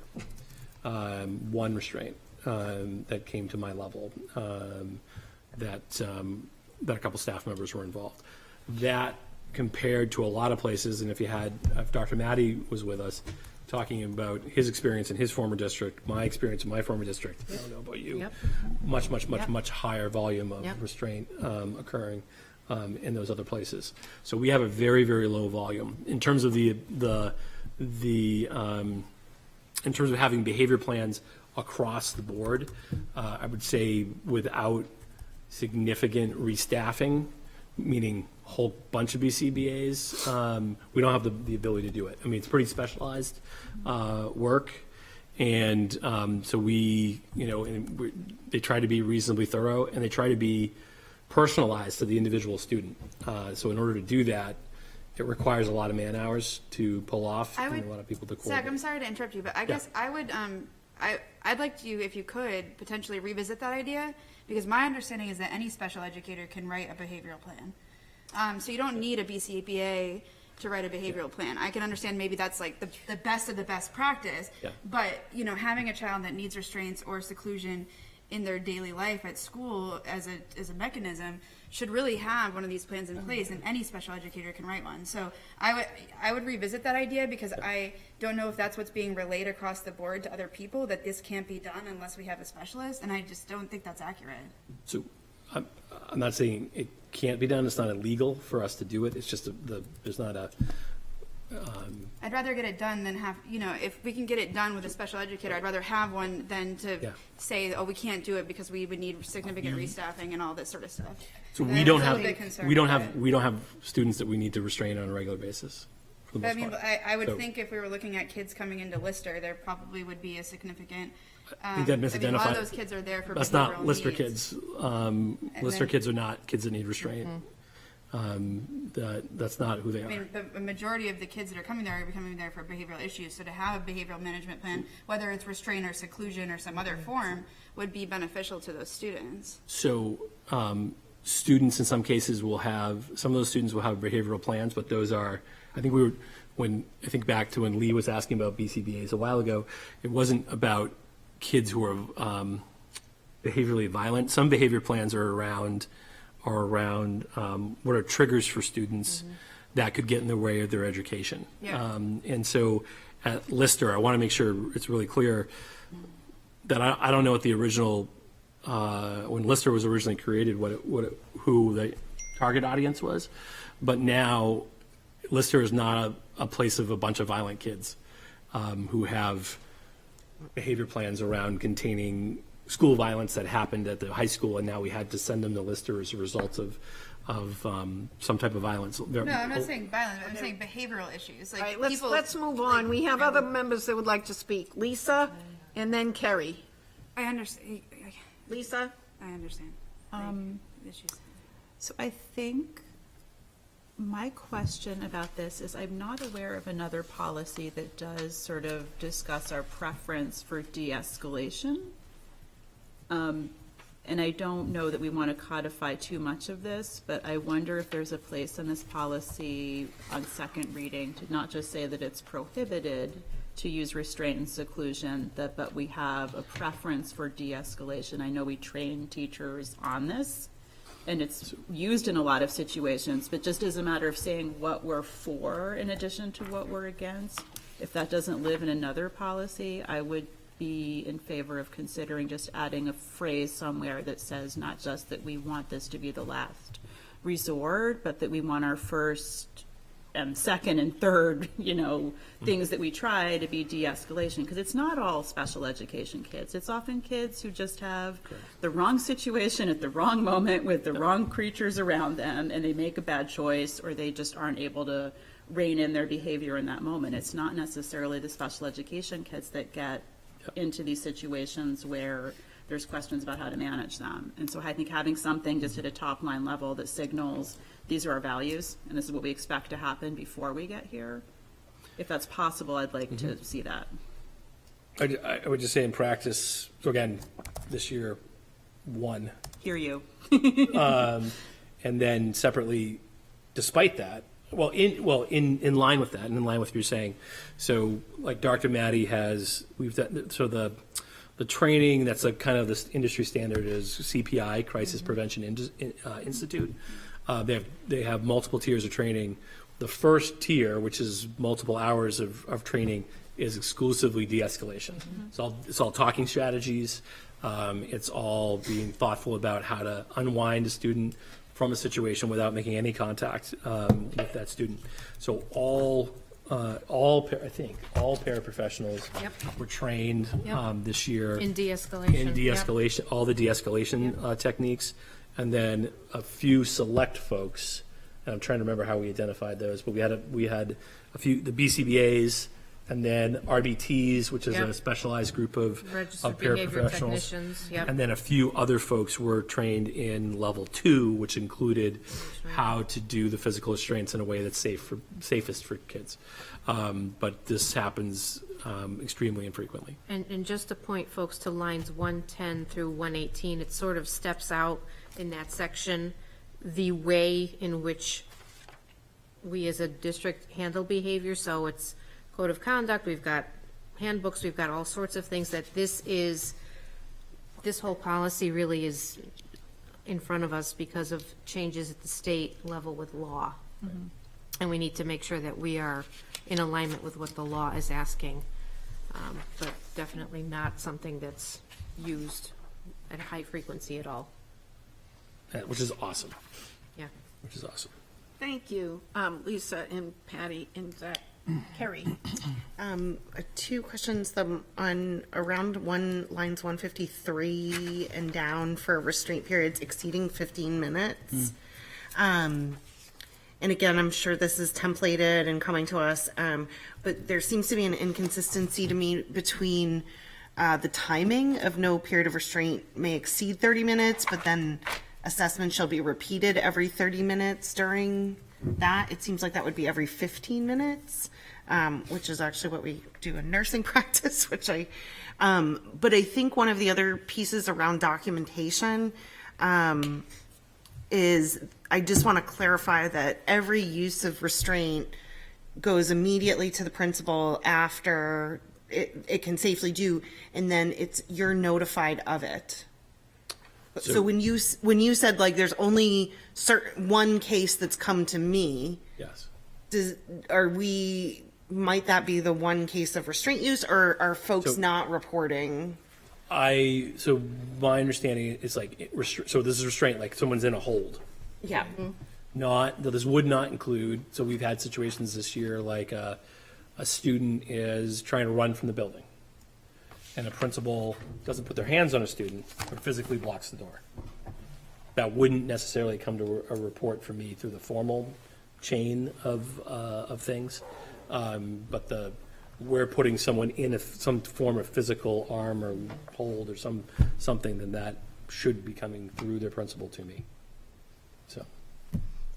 And in concert with the changes to this policy, there is now we finally got it after months of waiting, a 13-page form developed by the state Yep. that we have to use anytime we go through any of these restraints or seclusions. It's 13 pages, and we've got to complete it every time this happens. And so all the principals and the assistant principals, our goal, although we just ran into a scheduling problem, even before this policy is passed, now that we have the form from the state, we're training all those folks either on Thursday this week, or it might be 2 weeks after, depending on, we have a scheduling conflict. But we're going ahead with that, with them having the form that's really kind of a paint by number. Yep. What are you supposed to be doing when? Kind of documenting of what's occurring, especially because of the lack of frequency. We want to make sure that people basically have like a checklist of what they should be going through when these types of incidents occur. The other piece, and it may be addressed in the form, but is just the incidence of medical evaluation, meaning like a new onset psychosis or other things, and just making sure that there's some follow-up if this behavior is new, which I know sounds very practical and normal, but sometimes when we get so focused on following the policy, it's that debrief that's important to figure out what's next. Okay. I'd love to see the 13-page report. It sounds enthralling. Riveting reading. I would like to comment. I am prepared to vote to approve this for first reading. I think the explanations that Patty and Zach gave us were adequate, knowing, for instance, that the paras were all trained in de-escalation, teachers have been trained. It seems like, to me, every question that we had was adequately answered by our leadership team. So I plan to vote for this for first reading as is and move it on to second reading. Go ahead. One clarifying statement, that not all teachers have necessarily been trained in, so I'm confident that we've done all paraprofessionals within the last 6 months. I think we've got some teachers who are part of that, teachers who are most likely to come in contact with students with those needs. But I can't tell you what the history has been of teachers across the district and when they last would have received training, either around de-escalation, as a universal practice, around de-escalation or physical holds. We know the folks who are not trained in physical holds should not be doing physical holds. But I just wanted to clarify that one thing. Okay, thank you. All right, are we prepared to vote? Roll call, please, Patty. Liz Barrett. We need a motion to approve? We already had Did it. that. Sorry. Yes. Pip Clues. Yes. Tish Campbell, absent. Carrie Nolte. Yes. Brian French. Yes. Nancy Claiberg. Yes. Lisa Rappaport. Yes. Lee Hudson. Yes. Byron Maddow. Yes. Passes. Okay, thank you, everyone. That was a healthy discussion. We will move on to Lisa with the legislative position statements. Okay. And thank you, Lisa, for all your hard work on this. Thank you. So I want just for our new board members to just review really quickly how we go about taking legislative positions before we dive into this. There's a couple of things that I want to make sure everybody's clear on. One is that we only take positions when we have a supermajority vote of the board. And Nancy, with one person absent tonight, did you believe that that would be 6 members, or what did you determine? Yes, it would be 6 members. Okay, so anything that we vote on tonight would need at least 6 people to vote yes for it to pass. The other thing for the board to be aware of is that the committee does not bring anything to the full board for a vote that doesn't have the support of our superintendent and our teachers who are represented in the meetings. Because it's not our intention to go endorse something as a board that is not in line with what, the people who work in our district think would be the best position to take. So with that said, we basically worked with NHSBA this session, starting with their list of, 400 odd education bills. And we tried to go through those bills with 2 filters. One was to try to take their guidance as to the best guess about which ones had legs and were likely to continue to keep moving through the process and get out of their house of origin into the opposite house and potentially become something we need to be concerned about one way or another. And the other thing that we wanted to make sure of is that any bills we take positions on fall under one of the 4 legislative priorities that the board approved by a supermajority vote last June. And those are 4 specific things. One is to protect student health and safety. One is to preserve the ability of our administrators and teachers to set curriculum. One is to preserve the ability of local school boards to set policy for local districts. What am I missing, Zach? I'm feeling a little bit addled in my brain tonight. Let's see. I feel like You I got just funding public funding. education, and Yes, school money. construction. Yeah, That's money. an important one this year. Yep. Sorry. Yes. And funding public education and public school construction. I apologize. I've got too many windows open here. So after going through all of those bills, we came down to a list of about 20 odd bills that the committee read in detail and discussed, and 7 that we're bringing to the board tonight, with the understanding that if the board votes to approve the brief written statement either of support or opposition, that then we would submit that to the appropriate legislative committee and that we would note in our statement that our position is valid as of the date we submit it. And that was the recommendation of NHSBA to take into account that things may be amended. And there is one batch of bills that we're not bringing to you tonight, which are mainly to do with donor funding of education. There have been several lawsuits that have been going through the system here that are bringing that back to the forefront as a legislative debate. And the committee agreed that once Nathan is able to give us his expert guidance at a future time on which bills we should take a position on as a board, that with your recommendation, Nathan, the committee would happily bring those to the board to consider a position. Because there are several that have a huge impact on our tax base, on our ability to pay for education. And so those aren't here, and that's why. We just didn't have the time to dive into those with the right level of financial expertise. So that said, there are 7 bills in the packet for the board to consider taking a position on tonight. With all 7, I have provided a sample motion that represents the statement that the board can consider. This is based on the committee identifying which of our legislative principles we believe is in play as the rationale for taking a position, and then a brief statement of a few sentences on what we think that position should be. And then you've also gotten the packets linked to the bills, a summary from NHSBA about their take on what the bills involve. I'm going to take a very probably unlikely to succeed recommendation, which is if we're willing to vote on them as a batch. I am certainly willing to consider that motion, but obviously individual board members can pull out any number of these bills to discuss. We have a motion to Nancy, approve them in a block. Yes. I would oppose doing it in a block because I do have one that I have serious concerns with. Okay, So we which can one would pull you that like to pull out? Which one is it? We'll pull it The out. first one. Can you just, I'm sorry, hang on. Okay. Okay, we Has to can be- pull out or HB 1336. Yeah, and the first one, Okay. first recommendation. Okay, do we have a motion to approve the rest? We'll obviously have a discussion, so, yes, Byron. Yeah, so moved. Okay, thank you. Second? Brian, second? Yeah. Discussion, Byron. Yeah, I just want to thank Talisa for the robust report and the hard work going into the sample motions. It seemed very well reasoned to me, so I'm in support of her recommendations here. So would anybody like to make a motion to approve these as a batch, pulling out 1336 for further discussion? just- You did, just did. done? That's it, Sorry, second. my brain is No, you're right. I'm Okay. on allergy medicine, I Good, and you're apologize. seconded, and you're good to go, Okay. so we're in discussion. Any more discussion before we? I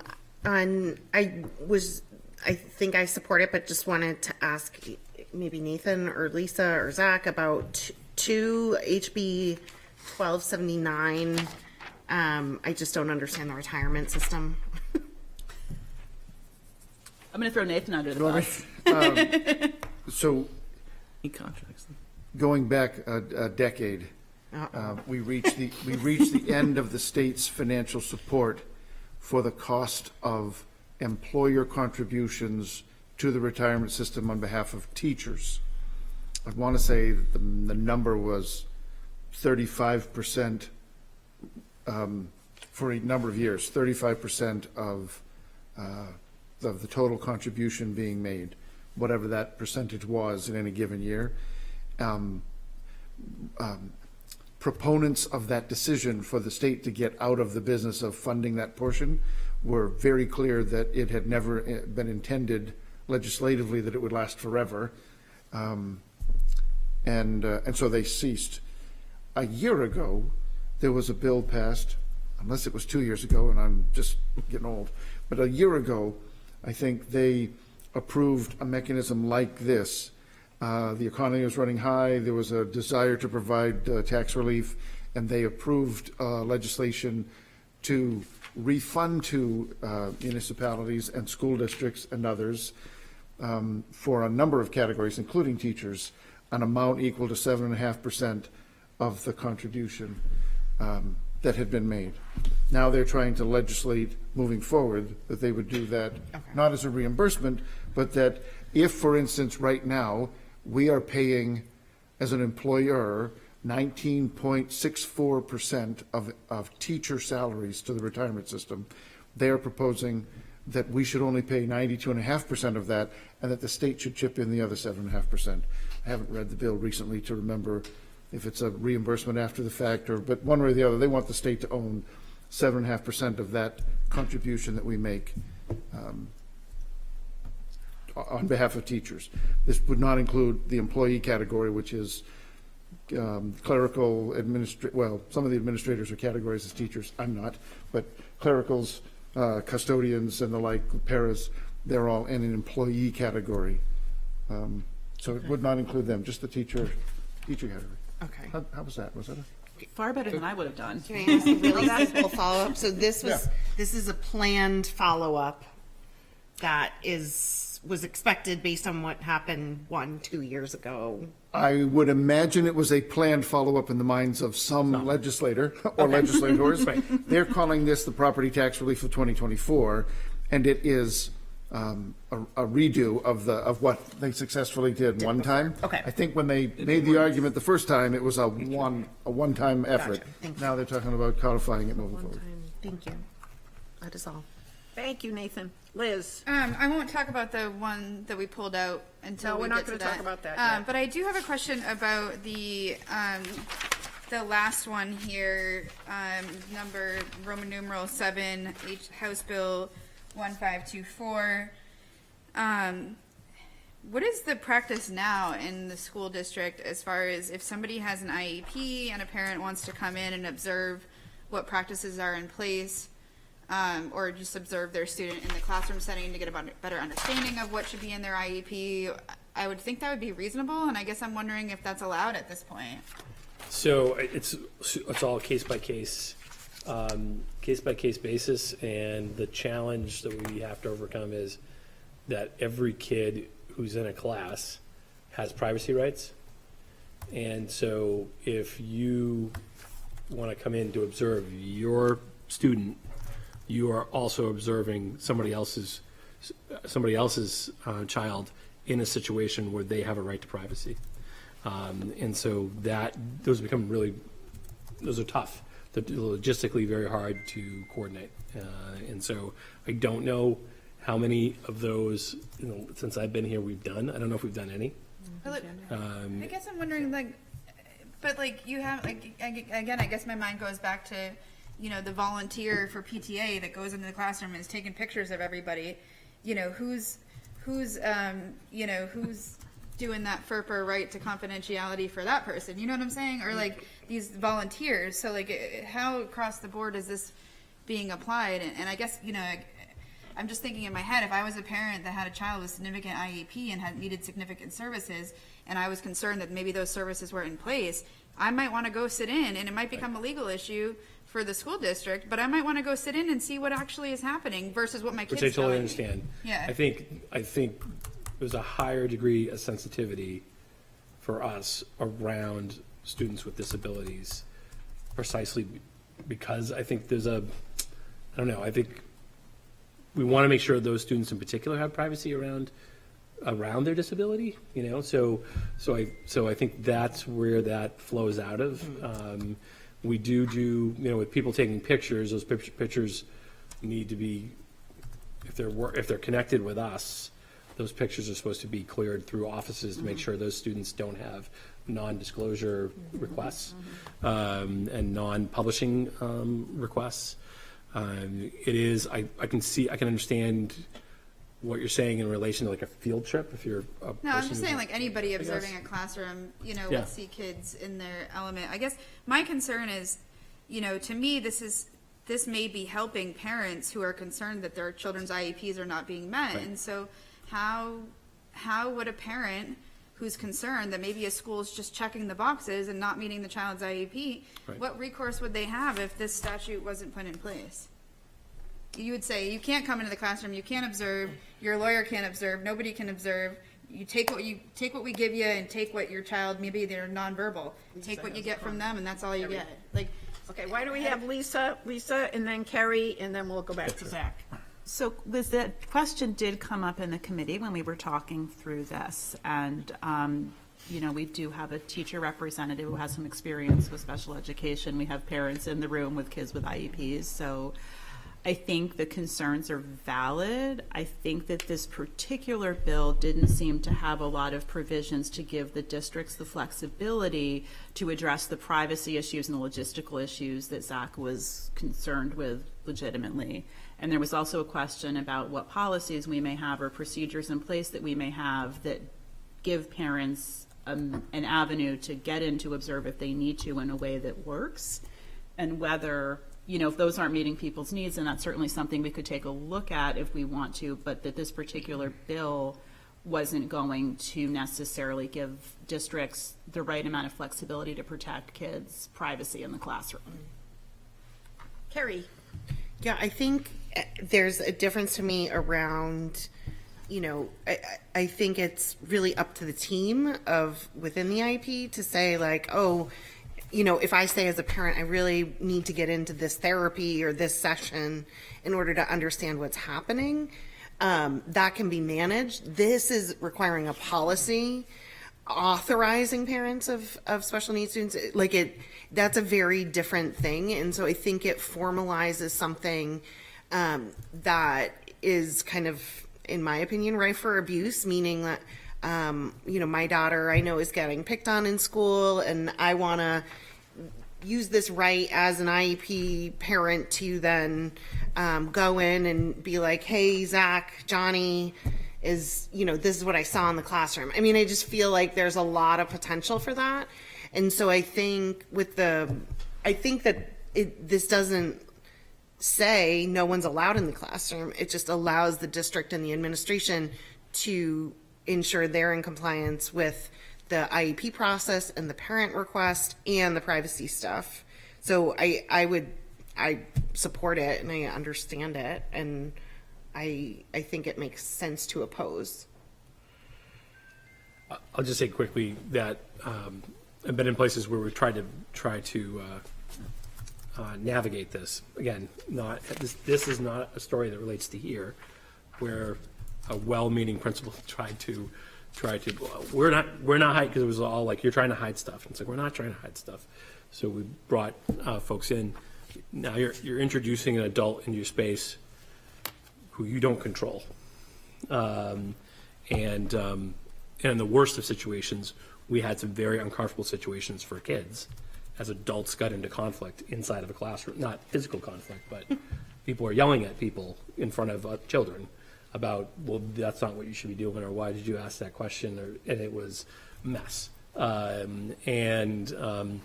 So we're hesitant, and at the same time also sympathetic to folks who are really concerned about their kids and making sure that their kids get what they need, and wanting to be able to understand it in a deeper way, and then come to better evaluations about, you know, whether or not what's in place is really functioning for their child. So we are super sympathetic to that. And then also, I think, to Lisa's point, this removes some flexibility and judgment about how to potentially consider those situations. So.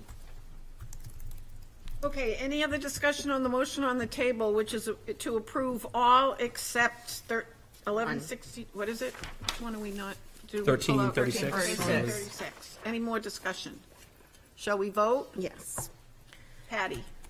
So this is to approve the written legislative position statements for Roman numeral lowercase 2 to lowercase 7. Liz Barrett. Yes. Pip Clues. Yes.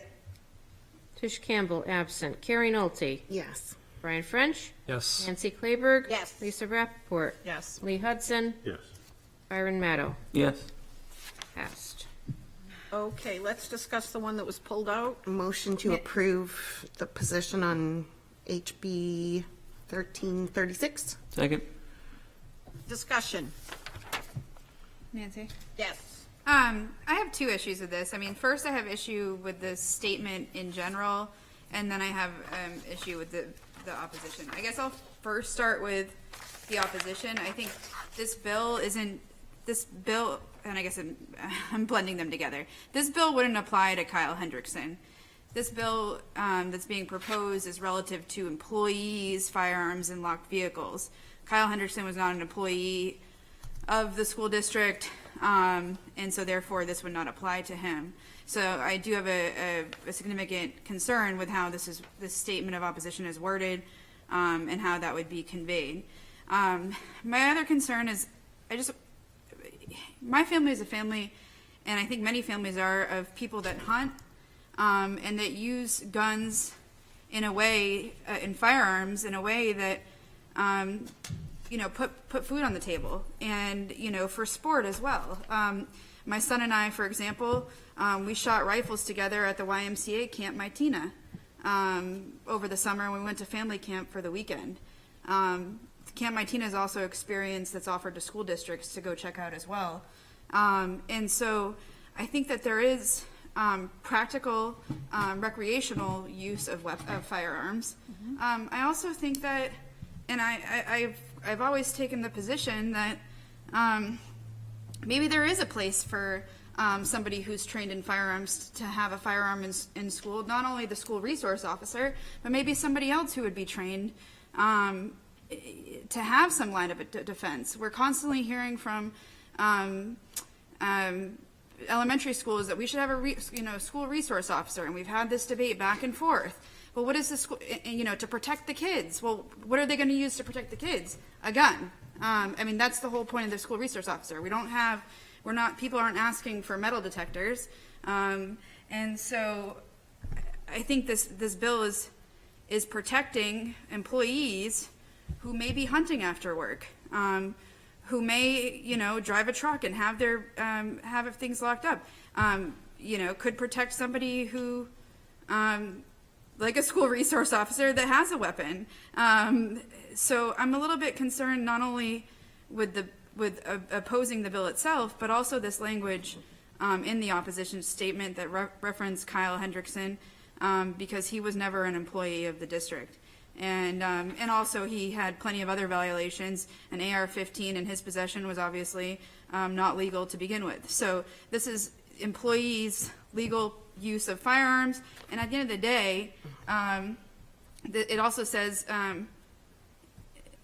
it's prohibiting employees from, the bill prohibits employers from prohibiting employees from storing firearms or ammunition in their locked vehicles. I don't know that we have any policy on that to begin with, but, I think I have real concern that if we were to have a policy like that, against First Amendment rights, Okay, the let's right move to on. have Thank you, firearms. Liz. So Let's move on to what others have to say. I would prefer to Brian get and rid of Lee this. and Lisa. Well, I think Zach might want to speak Oh, to do one you wanna piece. speak first? So I can say, just in terms of rationale, it's less about Kyle Hendrickson being an employee and more about the fact that, comparatively speaking, based on previous legislation 2 years ago, or 1 year ago, the New Hampshire landscape about weapons on a school campus is muddier than in other states, where federal law, gun-free zones and things are very clear. New Hampshire law is already muddy. And for example, in the case of Kyle Hendrickson, he was prosecuted under federal crimes. It was not pursued under state crime. That was at least partially, in part, due to the concern that the act of waving a gun around in front of the school and saying, I'm going to shoot the place, may not have been a crime in New Hampshire. So when my contribution to this is I'm not, as a school administrator whose first responsibility is keeping students safe, I am not interested in any additional New Hampshire statutes which would make having a secure campus even more difficult than it already is. And therefore, the reference to Mr. Hendrickson is not about his employment, but about the fact that an already difficult New Hampshire landscape could get even more difficult in terms of maintaining a safe campus. Lee, we have Brian, I'm sorry, Brian's first, and then Lee, and then Byron, and then Lisa. Yeah, I have troubles with this one, to be honest with you, because a lot of it is, if a lot of times people, you talked about hunting, but people do use it as protection in their car. So they feel safe going home, in their car with a weapon and with a gun. And I think there is that's a right that we do have in this country for the most part. I don't think it's going to prevent. If you tell somebody that this law's in the books, it's not going to prevent somebody waving. If they want to wave a gun in front of a school, they're going to go do that. And I also do not believe guns should be in the schools or be used for protection or backup for resource officer, just to be clear. I'm really thinking about personal protection of that particular person. So for me, it's, I do agree that there should be probably more stricter or laws on the books for New Hampshire around firearms, especially in schools. That's why we closed, the schools for voting, right? Yep. So definitely thinking about, other legislation, but this particular one, there's so many other people that drive, to work at other places other than schools, and this sort of covers them there. So for me, it's just a little too broad, but I don't think having this law or not having this law would make anything safer necessarily at school, but affect more of a personal right. My thoughts on it anyways. So I won't be supporting it. Next, we have Lee, then Byron, then Lisa. Yeah, and Brian, I really appreciate the thought about, First Amendment rights, et cetera, but I also struggle with the fact that we don't have responsible gun laws today. Yep. I know too many people that just stick a gun in their glove compartment and that's it. Responsible gun law, as far as I'm concerned, or responsible gun ownership, as far as I'm concerned, is casing it, is actually locking it to some structure within that car such that it's safe. Until we have laws that require responsible gun ownership, I don't feel like it's intelligent for us or logical for us to allow someone to actually force others to feel uncomfortable and force us to further institutionalize our schools. And that's what we're doing when we actually go, okay, we need somebody that's going to stand in our school with a gun. We're institutionalizing that. We've already done it by sticking cameras at every single entrance, having to buzz in every single person that has to go into a school. We're institutionalizing our learning environments, and that's problematic as far as I'm concerned. Thank you, Lee. Byron? Yeah, so two pieces. First is in the justification in the language around Kyle Hendrickson. I appreciate the context, Zach, that we're trying to add to this. I do think what you just said is better context than what is here, because it does seem as though it's justification for the position, and to Liz's point, I don't think it's strictly relevant without that context.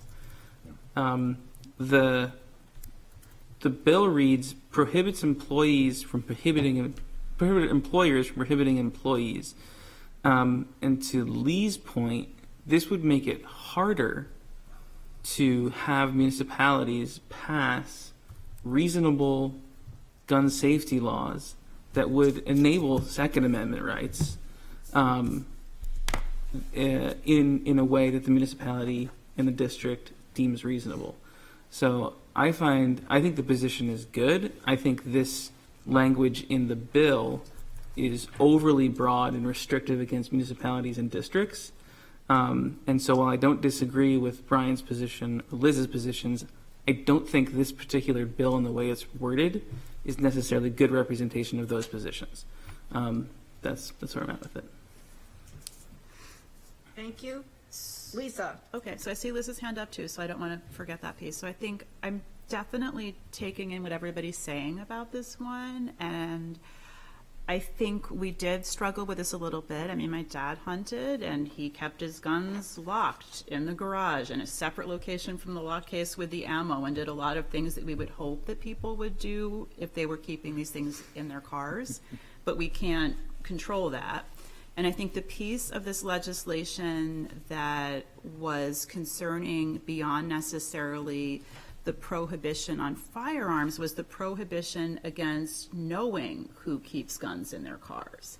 So it's not just that it would be a prohibition on bringing them to campus, but that if there is somebody for whatever reason, you know, maybe they're in the reserves, maybe they hunt after work, whatever it is, that's fine, and that's their absolute right. But to not know where the weapons are on campus struck us in the committee as another potential sort of further erosion of our ability to keep a handle on firearms on our campuses. So it wasn't just the issue of whether people should be able to have them in their cars, which is their own property and they do have a right to do it, but it was also a question of, do we want to not have the right to know whether people do have these things in their cars? And we have had situations on campus, rarely, but occasionally, where somebody accidentally dropped something out of their pocket. I don't believe any weapons have been found, but there have definitely been cases where ammunition has been dropped in school parking lots, which forces an evacuation, which forces searches, which forces law enforcement to come to the school and treat it as a threat until they know what's happened. So I think we were looking at it more as this is not necessarily just a hypothetical attempt to stop people from having guns, but that it can have real impact on our school days when these are on campus and we don't know who has them. So that was the discussion in the committee. Okay, let's go to Pip first because you've already spoken, Liz. Pip, thank you, Lisa. Thanks. Yeah, I want to say that I really appreciate everyone's input on this. As I know, it can be a hot topic. I too have family members who hunt, and I also respect those who carry guns for personal safety. But I think Byron, I think you put it very well, that the way that this bill is written, it doesn't address some of the issues that we actually are concerned about, and I don't think it does us. I think it is too restricting on us. But the one instance that concerns me is, or the one piece that's missing is that the weapon can be locked in an employee's car, but it doesn't specify that it needs to be how it's locked in the car, and that it needs to be stored safely in the car or locked in a box or anything further. And for me, I worry about a gun sitting out visible in a parking lot in the school and somebody getting upset and smashing the window and grabbing that gun out because they know where it is, because they've seen it parked in the parking lot every day, and using that weapon at school. So that's my concern with this, is that I don't think it's specific enough to really protect, I don't think it's specific enough to protect us in the way that we need to be protected. And I think that it doesn't do enough for us. It doesn't do enough for in either direction that I'm comfortable supporting it. So I will support the opposition to it. I want to make a suggestion to us just to keep things moving forward, because it feels like we have two separate issues here, whether people are comfortable opposing the legislation and whether people are satisfied with the language in the statement. So for the other bills, I did want to keep that all together, but I would be open to, in this case, if people want to separate those issues, to do it separately if people think that would be more beneficial. So if we have agreement with the position but want to change the wording, we can bring it back for a second reading if people agree to that. Okay, that sounds like a suggestion. Do we want Why to don't we vote? have Liz speak and, okay, Nathan, let's do, all right, Nathan, go first because you haven't spoken yet, and then Kerry, and then Liz. Okay. Where I stand on this, and I've also talked to some of my peers at school as well, I just don't think guns should be brought on campus. That's coming from someone who doesn't have family members who hunt or use it in sport. But I also do think after school, you can go home, get it out of your safe, and then go. And it's not that I don't trust my educators or people at school, but they just should not be on campus. And also, like to what many of you have said, you don't even know who has a gun in their car. So I would strongly oppose this. That's just where I stand. Thank you, Nathan. Kerry and then Liz. I think the component in the separation of so there's a difference if cars are broken into in the parking lot and we know that those 3 cars had loaded unsecured weapons, like there's a different safety risk for the school at that point. So there's like this piece of not being able to ask folks. I totally agree with all of the thoughts around New Hampshire and already being in a mucky situation. I think I'm back to kind of the spirit of the legislative priorities, and I think while I've heard a lot of great arguments to not put this forward, I think I would encourage us to stick with those that have a clear majority. So I plan to vote no on this, or whatever the double negative is,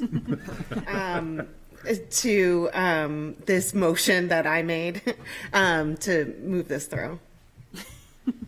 Okay, thank you, Kerry. Liz? I appreciate Zach's explanation as to why Kyle Hendrickson's in there, and I appreciate what Lisa said, that there's not a rush on this as far as turning this around, and so that it sounds like Lisa can come back with some different language. I think that would be my vote, would be to come back with some different language, and I'd like to see language maybe to what Zach said, or maybe just keep it simple, that this language, prohibits, the cities, limits the ability of towns to, do their own thing, or, sort of thing, and just keep it simple. I don't know that we need to add Kyle Hendrickson in there. Speaking of Kyle Hendrickson, do we have an update on that? Could we have an update next time? And I guess I just, and I just want to say, I think it's, I appreciate Nathan's position with talking to other high schoolers, but there's a lot of high schools around the country that are having shooting teams now. And my cousin shot in Vermont for the college. She was on the shooting sports team. So I think that there's, it's like no guns, but then you have all these people that are calling for more resource officers or, protection in schools, and, obviously that's, and it's the Second Amendment. Sorry, I said the First Amendment, but it's sort of the right to free speech here that we're also including.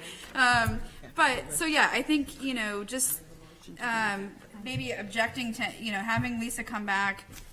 Maybe we can, I don't know if you'd withdraw the motion on the table, and, or actually going to do a motion to table.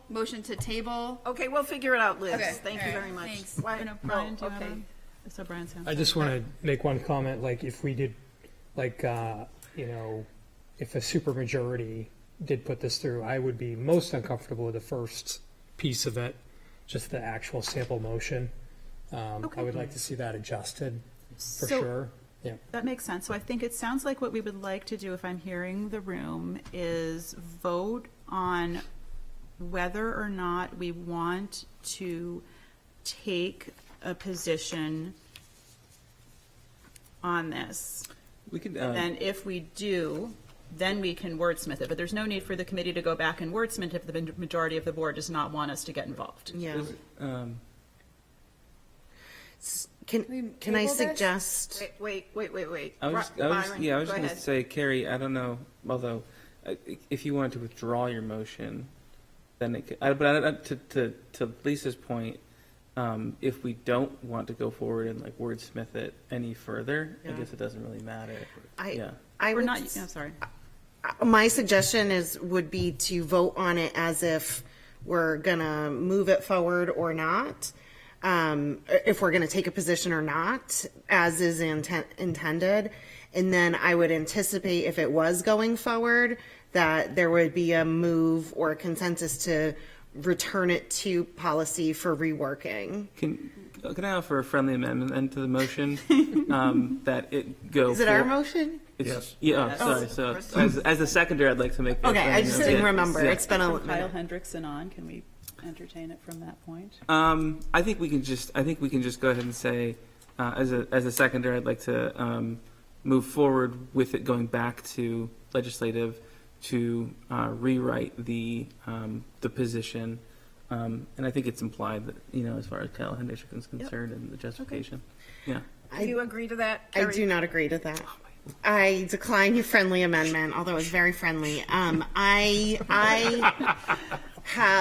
in a position to say I don't think that we should take a position on this. So I would prefer that to be a first vote, so that I think as we have talked about policy, I really am of the mind that the board should really support the things we're doing. And as this is new, it's better to put forward these 6 positions, which is absolutely amazing that we got through those, and leave this one behind.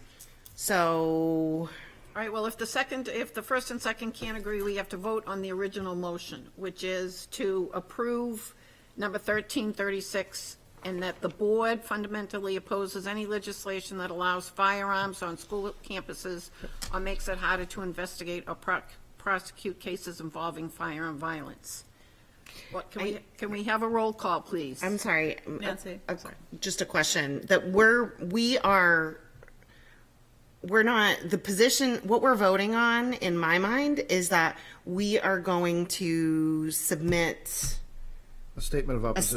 Statement that's of the motion opposition. on the table. Right. Okay. I just want to clarify that it's not that we're making a broad board statement that about the issue at hand, that the motion is about submitting opposition. Yeah, but it's gonna be this included. This whole thing. Correct. Yep. Okay, roll call, please, Patty. Liz Barrett, No. Pip Clues, Yes. Tish Campbell, absent. Carrie Nolte, No. Brian French, No. Nancy Kleberg, Yes. Lisa Rappaport, Yes. Lee Hudson, Yes. Byron Maddow. Yes. So it fails. How many Failed. votes? It failed, Yep, okay. it's not a supermajority. Okay. So I just want to say one more thing as part of legislative updates, and then I'm going to get out of this. So we are hoping to bring back either at the next meeting or maybe 2 meetings after that, a batch of financial bills. And the only other thing that I do want folks to be aware of, there are several other bills that are related to school safety where we thought this one was the closest shot to consensus.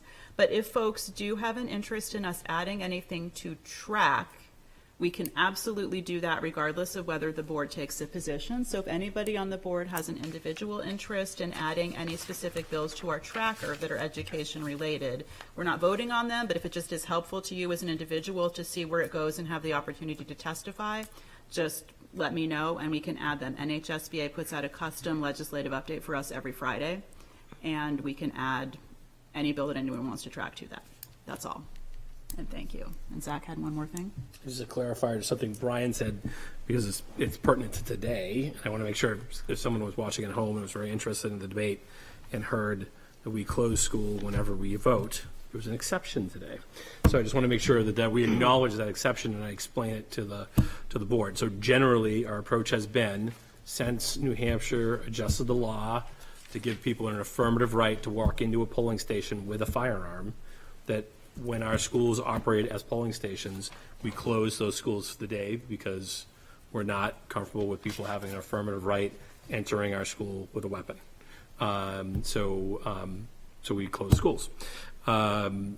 Today, the challenge we had was that we had a special election that came up in Ward 1. New Franklin School is the spot for Ward 1. We knew it was not going to be a large turnout for that special election. So the thing that we were confronted with, and this is about a 3 month ago, was when I was made aware of this special election, was that are we going to just close New Franklin and then bring back New Franklin kids the day after everybody else is gone? Are we going to close all the elementaries and now come back after Juneteenth for just the elementaries? Am I closing the entire district because one place with a limited voter turnout is going to? So ultimately, in consultation with the police department, The police department was able to give us an all-day detail at New Franklin. And so we had a one-off opportunity for that to occur. That did. And we are always in ongoing conversations with the city about the impact that those two things have on our school year as a result, and what's the opportunity to consider alternative polling stations which are not your neighborhood school. And so there's no big resolution to that, but we continue to express that as a concern about its impact on our school years. So, and that happened today, so just heads up. Okay, since it's a little early, we're not close to 10 o'clock yet, I'll just tell a little story. Hopes of reaching 10. Our middle school was built in 1938. And one day I was sitting in the office with John Stokel, who was the principal for many years. Many of you know him. He is since deceased. And he had a picture that he showed me, a black and white photograph of a young man, a student at the middle school, holding a huge rifle and entering the middle school. It was a Friday. He was going to hunt with his grandfather and his father right after school ended, and he was putting the rifle in his locker. This is 1938. So how times have changed. That picture is somewhere around. But anyway, times have changed. Yeah. I just thought of that as we were discussing. Mental health. Okay, well, thank you. That was a very good discussion. And yes, Kerry. I had a future agenda discussion. And Okay. Wait, Let's I go don't through know the where. committee updates first, okay? Okay. On the agenda. We're on committee updates. I think Lisa did hers, so I And thought now we we'll were. conclude Lisa the did hers. legislative We have the committee update. policy minutes. Does anyone else have committee minutes to I do. share? In the packet. Remember, we'd like to get minutes before Paulette puts this agenda out. So if you go to a meeting, please, even if it's not the official minutes, just a brief summary of what you observed, particularly as it applies to our schools. For instance, Brian's on the library. So if there's nothing that comes up that pertains to the schools during that trustees meeting, he really doesn't need to make a report. But Lisa on recreation, I'm sure there's things that come up that pertain to the school. Liz, sorry, Liz. So, I'm sorry.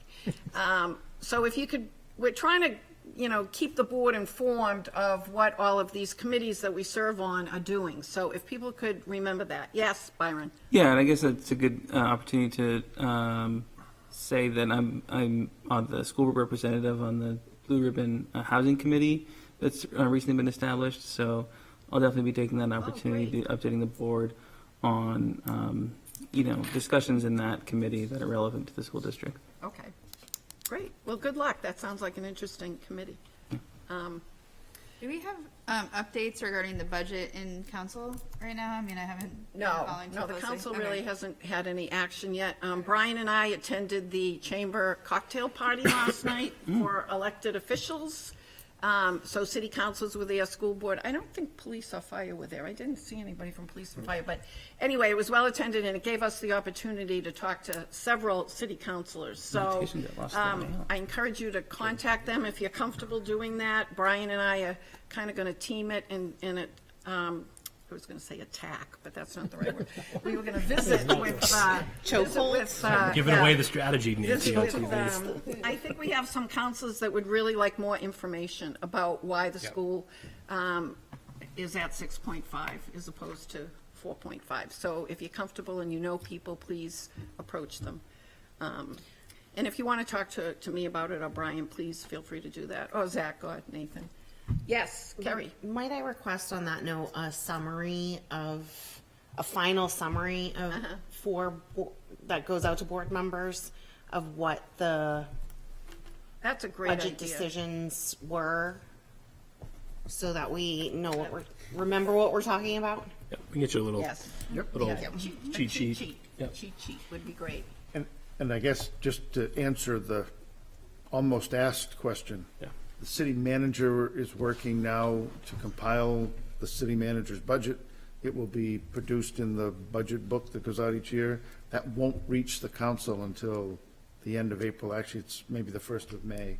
So you can expect that the council conversation will begin in May. There is anticipated or expected to be, tentatively, at least last I understood, a day like they did last year, like they had done in years way back, or not way back, but previously, a day when they will see all of the departments coming in, including the charter departments, police, fire, and school, all in one day, as opposed to doing a series of night meetings like they had done for some years in between. So that is anticipated, but that would be second or third week of May. Second week, I guess.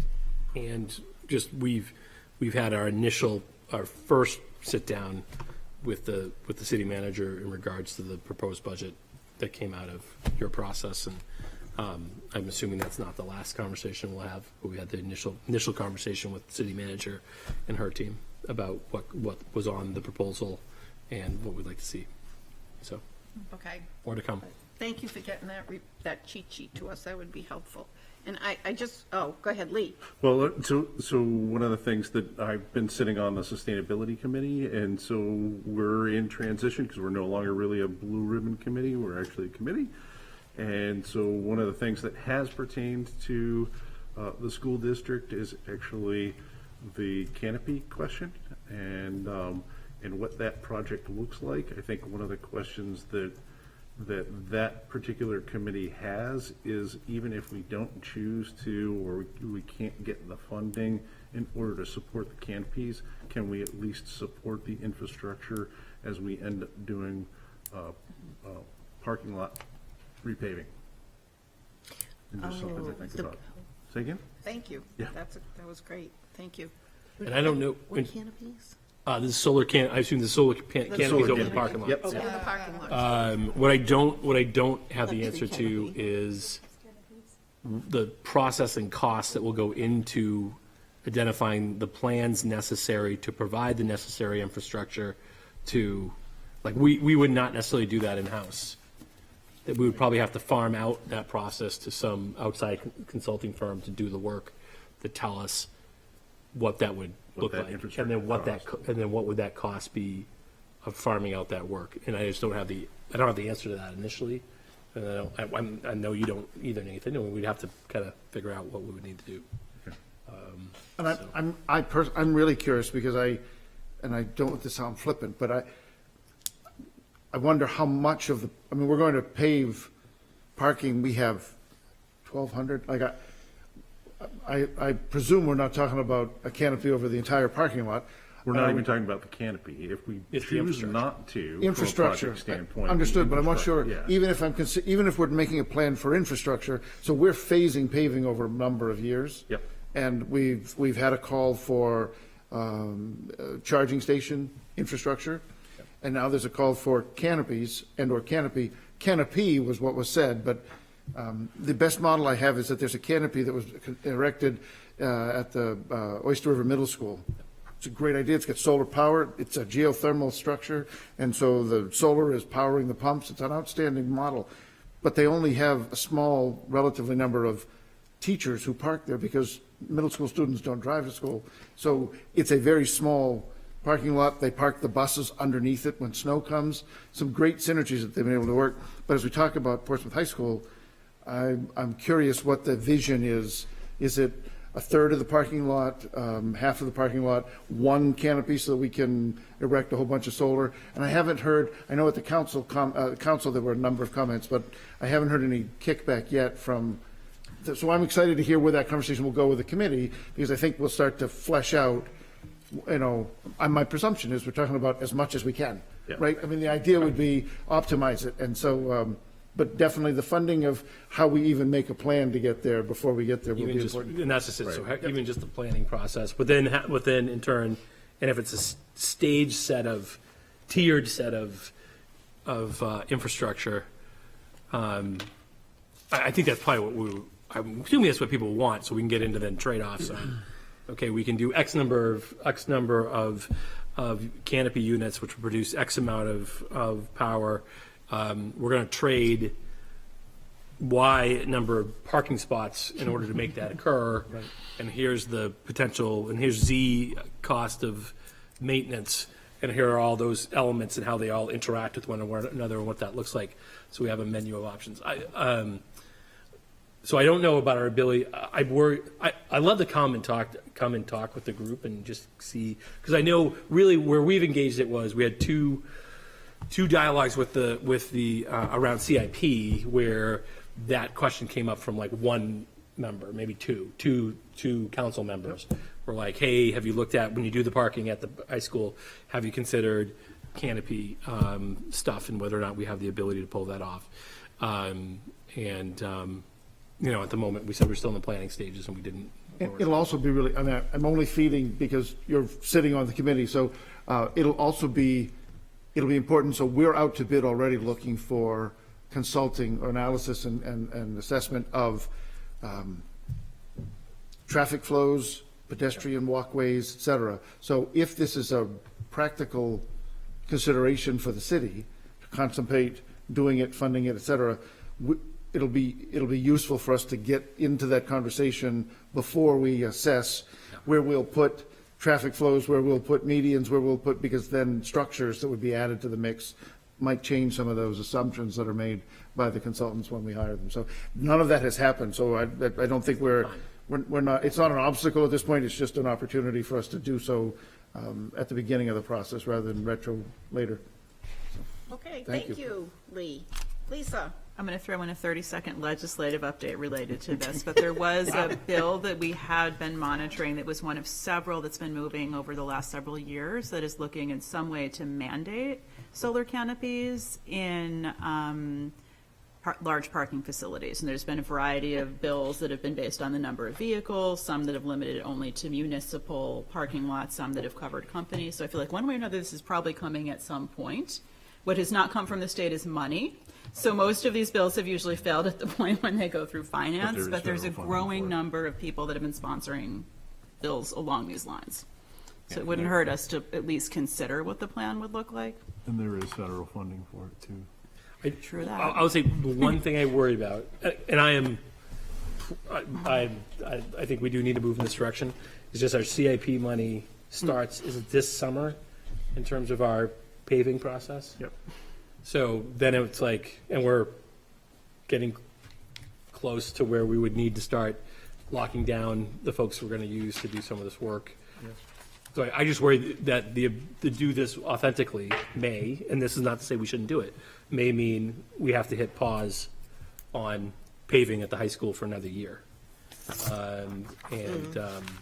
So maybe it doesn't, but I think it could. I think it could mean a delay. And also, the other dynamic that will factor in is I think our estimates are already falling apart in terms of cost. Because I think that the total project scope, even as it's envisioned now, without canopies, et cetera, I think already we're going to be challenged. So I was expecting that Kenny and I would be talking about adding a fourth year to this cycle. And so there are 3 years starting this summer. This summer. To 3 years of roofing and paving. Yeah. Much of which, at this point, nearly all of which, it was 4 years because last year we funded Don Darrow's paving, and we have a roofing project held over that will happen, including New Franklin and some high school work. And then for the next 3 years, it's high school exclusively paving and roofing. So I think Tally's going to tell us they have it in SAU 50, is that right? No, I was just going to ask in this conversation if the lighting in the parking lot in Portsmouth has been addressed at the high school. Nope. I just was talking to Mr. Kenosi about that, actually. So there are two for the back corner lot in particular, which was never intended to be a part of the issue. I think was that, and Nathan, correct me if any of this is wrong.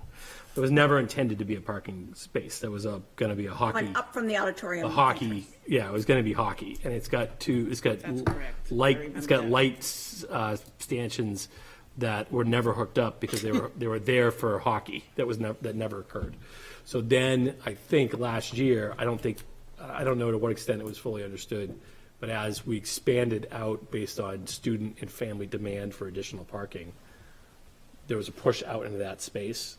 And I don't know it was fully understood that space was not, that those lights did not light. So we have had multiple parent complaints. And there's, Mr. Lynchy is currently working on 2 different scenarios around things that we could do to get us through the end of the school year. That would be patchwork fixes to that back location. And we have to have a bigger conversation about lighting in general. I mean, as part of this grander paving. Yep. Orienting the parking lot situation. Thank you. Thank you, Tally. Okay, I think, I just have one other thing, and then I think Kerry has something. For our new board members particularly, I think you all know that we are naming a wing after Ann Walker at Dondero School. She was a teacher for 30-some-odd years, a school board member for 20-some-odd years. So the plaque is up, it's covered, so nobody can see what it's saying. Nobody knows about it. So we're planning a dedication ceremony, and I actually got a couple of dates from Ann. Did So you? Zach Good. and I Very and great. Brian will work that out, and we'll let you all know. Hopefully you can come should be fun. and watch the plaque be unveiled. So, does anybody else have an announcement or anything? Kerry, you had a future agenda request? Yes, I was going to write this up for our next agenda, but I wanted to just mention my thoughts so that I can collect your thoughts in the next week, so I can put it for our next agenda. But for a long time, we've mentioned the idea of having like a little sharing tour or having open sessions where we can meet and greet people in the schools. At one point, we had board meetings at the schools, which was an IT nightmare, and really didn't do anything to have us connect with the teachers there.